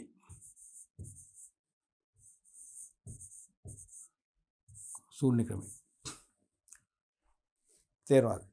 ඊළඟට කල් පැවැත්ම. කෙතරම් කාලයක් පාවිච්චි කළ හැකිද කියන බලන්න ඕනේ. මොකද සෝලර් පවර් පැනල් එක අපි ලක්ෂ ගණනක් වියදම් කරලා අවුරුදු දෙකකින් විතර ඒක විනාශ වෙනවා. කරන්ට් උපදවන්න නැත්නම් තේරුම්න්නේ නැහැ. අනිවාර්යයෙන් ලක්ෂ 15ක් 20ක් කැප කළත් කමන්නේ. අවුරුදු 5ක් විතර යනකොට ඒවත් ආවරණය වෙලා අපිට විදුලිය නිකන් ලැබෙනවා නා. තේරෙනවද? ඒ නිසා කොතරම් කාලයක් පාවිච්චි කරන්න පුළුවන්ද? මේ ගන්න සෝලර් පැනල් එක හරි නැත්නම් ඔටෝමේෂන් සිස්ටම් එක කොතරම් කාලයක් පාවිච්චි කරන්න පුළුවන්ද? තේරෙනවද? හේතුව ඒ දිගු කාලයක් පාවිච්චි කරන්න පුළුවන් නම් තමයි ක්‍රමේ හොඳ විශිෂ්ට ක්‍රමයක් වෙන්නේ. ඊළඟ එක තාක්ෂණික ශක්‍යතාවය. අමතර කොටස් පිළිබඳව අලුත් වැඩියාව හා ක්‍රියා කරවන්නන් පිළිබඳව හොඳ අවබෝධයක් තියෙනවා. මොනවද? අමතර කොටස් පිළිබඳව අලුත් වැඩියා කරන්නන් පිළිබඳව. අලුත් වැඩියා කිරීම කියන්නේ කො තමන් දැනගෙන ඉන්නව නැත්නම් එවැනි කෙනෙක් හොයාගන්න ටක් ගාලා අපිට වැඩි කරන්න පොළි නැතුව. ඒත් එක්කම ඒව ඔපරේට් කරන්න ක්‍රියා කරවන්න හොඳ අය වෙන්න ඕනේ. හොඳ අපි ෆෝක් ලිෆ්ට් එකක් කියලා හොඳ කෙනෙක් ඒක පාවිච්චි කරලා තම මරණකම් සමාඩයක පාවිච්චි කරනවා. ඒ තරම් හොඳින් පාවිච්චි කරා වෙනවා. එතකොට ඒ වගේ තාක්ෂණික යෝග්‍යතාවය ගැන අපි බලන්න ඕන අගීමට ලක් කිරීමේදී. ඊළඟට පිළිගැනීම.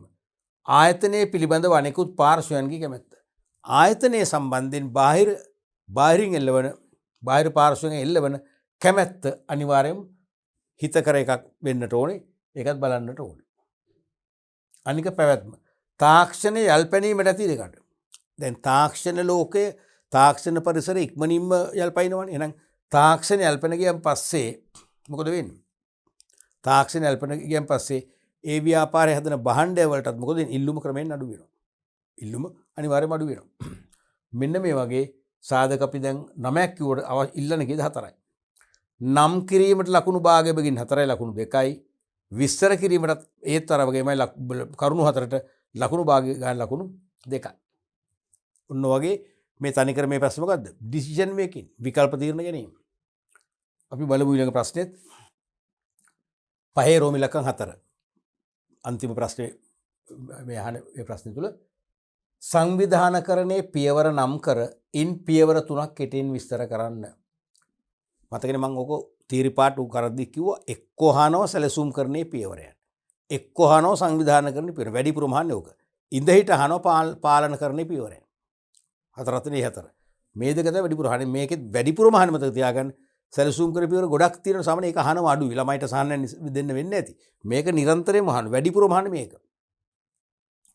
සංවිධානකරණයේ පියවර නම් කර. පියවර 7ක් දෙන 7ම නම් කරන්න ඕනේ. ඉන් පියවර 7ම විස්තර කරලා ඉල්ලන්නේ 3ක් කෙටියෙන් විස්තර කරන්න. එහෙනම් මේක තමයි පළවෙනි කොටස ප්‍රශ්නේ. මේක තමයි දෙවෙනි කොටස ප්‍රශ්නේ. තේරුණාද? පියවර 7ම අපෙන් නම් ඉල්ලනවා. හැබැයි 3ක් විස්තර කරලා කෙටියෙන්නේ කෙටියෙන් විස්තර කරන්න කියන නිසා කෙටියෙන් විස්තර කරන්නම වෙනවා. මේ තියෙන පියවර 4ක් නම් කිරීමට ලකුණු භාගයයි. පියවර නම් කරනකොට මේක අංක කරලා නැහැනේ. හැබැයි අපේක්ෂා කරේ 4යි. 7ම ඉල්ලලා නැහැ. හරිද? පියවර නම් කරලා සාමාන්‍ය මම නම් කියන්නේ නම් කරන්න විතරක් උත් 7ම ලියන්න. නම් කරන්නකුත් 7ම ලියන්න. දැන් මේ වගේ ඉන් පියවර 3ක් කෙටියෙන් විස්තර කරන්න කිව්වම ඒක ෂේප්නේ ප්‍රශ්නේ ප්‍රශස්තයිනේ. තේරෙනවද? ඔව්. එතකොට බලන්න ලකුණු දෙන විදිය. පියවර 4ක් නම් කිරීමට ලකුණු භාගයයි. පියවර 4ක් පමණක් නම් භාගයයි. මොකද 7ම පියවර නම් කරන්නේ සාමාන්‍ය නම් කරකුවම අපි ගොඩක් නෑ 7යිනේ 7ම නම් කරන්න ඕනේ. 7ම නම් කරන්න. 4ක් කියන්නේ අඩුයිනේ. 4ක් නම් කරොත් ලකුණු භාගයයි. පියවර 7ම නම් කිරීමට ලකුණු 1යි. අන්න 7ම නම් කරොත් කම්ප්ලීට් නම් කරොත් ලකුණු 1යි. ඒ වගේම විස්තර කිරීමට ලකුණු 1 ගානේ 3ක් යවන 3ට ලකුණු 3යි. එහෙනම් පියවර 7ම හරියට නම් කරලා පියවර 3ක් කෙටියෙන් විස්තර කරොත් ලකුණු 4ම ලැබෙනවා. ප්‍රශ්න සම්පූර්ණ ප්‍රශ්නේ ලකුණු 4යි ලැබෙන්නේ. 4 බෙදෙන්නේ මේ විදිහට. තේරෙනවද? පියවර 7ම නම් කරාම 7ටම ලකුණු 1යි. 3ක් විස්තර කරාම ලකුණු 3 ලකුණු 4යි. අපි හිතමු 3ක් විස්තර කරනවා. හැබැයි පියවර 7ම නම් කරේ නැහැ 4යි නම් කරේ. 4ම නම් කරුත් ලකුණු භාගයක් විතරක් අඩු වෙනවා. ලකුණු 3මාරයි. ලකුණු 3මාරයි. එහෙනම් අපි හිතමු පියවර 3ක් විස්තර කරනවා. පියවර 3ක් නම් කරනවා. 3යි නම් කරන්නේ. එතකොට මොකද වෙන්නේ? එහෙමත් වෙන්න පුළුවන්. පියවර 3ක්ම විස්තර කරනවා 3ක් නම් කරනවා. හරිනම් ලකුණු 3යි දෙන්න පුළුවන්. ඇයි මේ කියන රටාව අනුව. ඇයිද 4ට ලකුණු භාගයක් නම් 3 ලියුව ලකුණු බිඳුවයි. සාමාන්‍ය එහෙම නෙමෙන්නේ. බිඳුවයිනේ. හැබැයි 3ක් හරියට විස්තර කරනවනේ. 3ක් විස්තර කරන නිසා සාමාන්‍ය ලකුණු භාගෙත් ලැබෙනවා. එහෙම දීලා තියෙනවා. මම හෙව්ව පැනල් වලින් ලකුණු භාගෙ දීලා තියෙනවා. ඉතින් එච්චර අපිට අවධානම ගන්න ඕනේ නැහැ. මේක සරල ප්‍රශ්නයක් අපි දන්න ඕනේ. පියවරෙන් හත මොනවද? work to be done. කාර්ය හඳුනා ගැනීම. දෙවෙනි එක division of work වැඩ බෙදීම. තුන්වෙනි එක departmentalization දෙපාර්තමේන්තුකරණය. හතරවෙනි එක අධිකාරිය සහ වගකීම් පැවරීම. delegation of power වැඩ කිරීමේ ප්‍රමිති ඇති කිරීම. මොනවද? establishing standard. ඊළඟට සම්පත් බෙදීම. resource allocating. අනික සමායෝජනය coordination. හතම මතක යන පිට. right? මේ හත නම් කරයි කියමුකෝ. 3ක් කෙටියෙන් පැහැදිලි කරන්න. කෙටි තේර 3ක් ඉන් පියවර 3ක් කෙටියෙන් විස්තර කරන්න. මොකද්ද කාර්ය හඳුනා ගැනීම කියන්නේ? මොකද්ද කාර්ය හඳුනා ගැනීම කියන්නේ? work to be done කියන්නේ ඉලක්ක ළඟා කර ගැනීම සඳහා කළ යුතු මූලික කාර්යයන් හඳුනා ගැනීම. දැන් ඔහොම කිව්වම හැමදාම මම කියන ළමයි පටල ගත්ත අත්දැකීම මට තියෙන නිසා ඔබ පටල ගන්න නැහැ. ඔබ මොකද හොඳ ළමයිනේ. අතීතේ පටල ගත්තා. මොකද්ද සැලසුම් කරන්නේද කිව්වේ ඉලක්ක තීරණය කර ඉලක්ක ළඟා කර ගැනීමට කළ යුතු මූලික කාර්යයන් මූලික ක්‍රමෝපායන් තීරණය කිරීම කියලා. එතනත් කිව්වා මූලික කාර්යයන් කියලා. මේ කියන්නේ මොකද්ද? මේකෙත් කියන කාර්යයන් කියලා නෑ. ඒ කියන්නේ අරක කියන්නේ මූලික ක්‍රමයේ විතරයිනේ. දැන් අපි හිතමු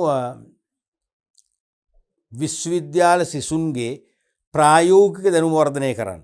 ඔය පහුගිය අවුරුද්දේ තිබුණු කඩුබැද්ද විශ්වවිද්‍යාලයේ ලස්සන බොහොම අගනා මේ ප්‍රදර්ශනයක්. ඔය තණ්ඩරි අකුණු ගහන හැටින් පෙළ ලස්සන හරි ප්‍රායෝගිකයි. ඒ වගේ ප්‍රදර්ශනයක් සංවිධානය කරනවා දවස් 3ක් 5ක් වගේ කාලයක්. කෙලිම මහජනට ලොකු ප්‍රදර්ශනයක්. ඒ කරන්නේ මොකටද? ඒ විශ්වවිද්‍යාල සිසුන් අපි කටුබැද්දම ගමුකෝ. කටුබැද්ද තාක්ෂණ හා ඉංජිනේරු පීඨවල ළමුන්ගේ ප්‍රායෝගික දැනුම මේ ඇගීමට ලක් කරන්නේ තියන්නේ. මහජනතාවත් එකෙන් සේවයක් වෙනවා. තේරෙනවද? ඒක තමයි සැලසුම් කරමින් තීරණය කළේ. ළමුන්ගේ ප්‍රායෝගික දැනුම ඇගීම තමයි ඉලක්කය. එහෙනම් ඉලක්කය මොකද්ද? අර වගේ ටෙක්නිකල් එක්සිබිෂන් එකක් පැවැත්වීම. ඒක තමයි මූලික කාර්යය. ඒක සැලසුම් කරමින් තීරණය කළා. තේරුණාද? දැන් දෙක පියවර සංවිධානය කරන්නේ. ඒකෙන් කියන්නේ work to be done. කාර්ය හඳුනාගැනීම කියන්නේ මොකක්ද? අන්නේ ප්‍රදර්ශනයට අදාළ මූලික කාර්යයෙන් වෙන් කරගන්නවා. ප්‍රදර්ශනයට අදාළ මූලික කාර්යයෙන් වෙන් කරගන්නවා. අපි හිතමු දැන් ඉංජිනේරු පීටයක් තියෙන්නේ කැම්පස් එකේ. ෆැකල්ටි එකේ තියෙනවා කියන්නකො දෙපාර්තමේන්තු 6ක්. වෙන වෙනම විෂය දෙපාර්තමේන්තු 6ක් තියෙනවා කියලා හිතන්නකො. අන්නේ දෙපාර්තමේන්තු 6ට වැඩ 6ක් වෙන් කරනවා. ඒක තමයි කාර්ය හඳුනා ගැනීම කියන්නේ. එහෙනම් සැලසුම්කරණයෙන් තීරණය කළ මූලික කාර්ය තුල හඳුනාගත හැකි ප්‍රධාන කාර්යයන් මූලික කාර්ය තුල හඳුනාගත ප්‍රධාන කාර්යයන් වෙන් කර ගැනීම. දෙවැනි එක තමයි වැඩ බෙදීම. ඒ කියන්නේ මොකක්ද? ශ්‍රම විශේෂීකරණයක් තුලින් ප්‍රතිඵල ඉහළ කාර්ය සාධන නැත්නම් ශ්‍රම විශේෂීකරණයක් තුලින් ඉහළ කාර්ය සාධනයක් අත්කරගත හැකි වෙන පරිදි එක් මූලික කාර්යයන් තාර්කික ලෙස ඉටු කළ හැකි සරල කෙටි කාර්යයන් බවට නැවත බෙදා වෙන් කරනවා. කෙලින්ම ශ්‍රම විභජනය වැඩ බෙදීම. තේරෙනවද? දැන් අපි තුමු යම් තාක්ෂණික දෙපාර්තමේන්තුව තියෙනවනේ කැම්පස් එකේ. තාක්ෂණික දෙපාර්තමේන්තුව මගින් ඉටු කළ යුතු කාර්යයන් ටික ඉතා සරලව තාර්කික ලෙස වෙන් කරලා නැත්නම් කොටස් කරලා ගන්නවා. ඒක තමයි වැඩ බෙදීම කියන්නේ. දෙපාර්තමේන්තු කරන කියලා කිව්වේ මොකක්ද? පොදු ලක්ෂණ පදනම්ව සමාන කාර්යයන් ඉටු කරන. පොදු ලක්ෂණ පදනම්ව සමාන කාර්යයන් ඉටු කරන රැකියා නැත්නම් පුද්ගල කටයුතු එකට ඒකාබද්ධ කරනවා. ඒතකොට දෙපාර්තමේන්තුවක් හැදෙනවා. එක හා සමාන කාර්යයන් ඉටු කරන පුද්ගලයන් එකට ගොනු කරනවා. ඒතකොට දෙපාර්තමේන්තුවක් තියෙනවා. අධිකාරිය සහ වගකීම් පැවරුම කිව්වේ ඒ දැන් එක එක කාර්යම් බෙදා වෙන් කරාම එක එක ශ්‍රමිකයන් හම්බෙන්නේ ශ්‍රම විභජනනේ. එක් එක් ශ්‍රමිකයාට ඒ කාර්යයන් ටික වෙන් කළාට ඒගොල්ලන්ට කරන්න බලයක් නැහැ. බලයෙන් අපි අධිකාරිය දෙන්න ඕන. එහෙනම් එක් එක් තනතුරු සඳහා විධිමත් ලෙස අධිකාරිය ලබා දී. අධිකාරිය කියන්නේ මොකද්ද? යමක් කරන්න හැකියාව. ලබා දී වගකීම් පවර. මතකනේ අධිකාරිය ලැබීම සමග මොකක්ද ඇති වෙන්නේ? වගකීම්. ඒ කාර්ය නිම කර ඉහළ කළමනාකරුවන්ට පෙන්වන්න බෙදීමක් ඇති වෙනවා. ඊළඟට වැඩ කිරීමේ ප්‍රමිති නැත්නම් ක්‍රියාපටිපාටිකුත් කමන්නේ නැහැ. වැඩ කිරීමේ ප්‍රමිති නැත්නම් වැඩ කිරීමේ ක්‍රියාපටිපාටි.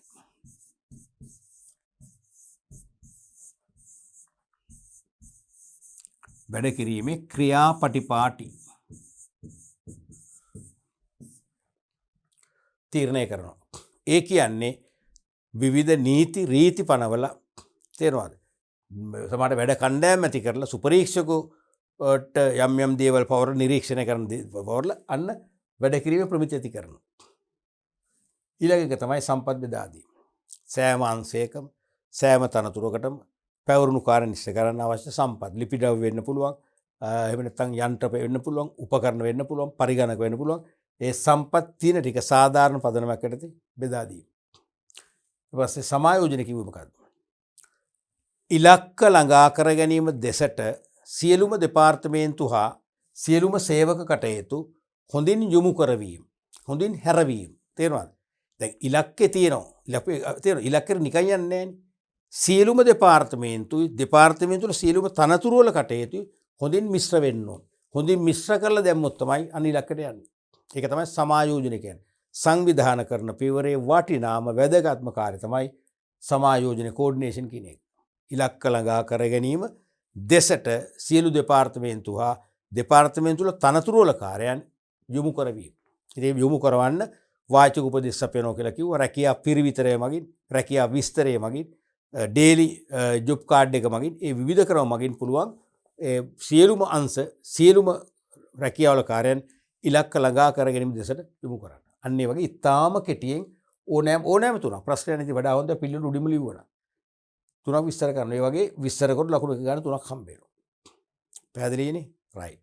එතකොට අද දවසේත් අපි මේ පාඩම් පරිච්ඡේදයෙන් විෂය නිර්දේශයේ අගනාම මාතෘකාව වන කළමනාකරණයට අදාළ විභාග ප්‍රශ්න සාකච්ඡා කළා. විශේෂයෙන්ම 2018 වර්ෂය කියන්නේ බොහොම වැදගත් අවුරුද්දක් BS අපිට. මොකද හේතුව වැඩිම කළමනාකරණ ප්‍රශ්න සංඛ්‍යාවක් දාපු වර්ෂවල එකක් තමයි 2018. තේරෙනවද? අනික 18 පේපර් එක හරි ප්‍රශස්ත පේපර් එකක්.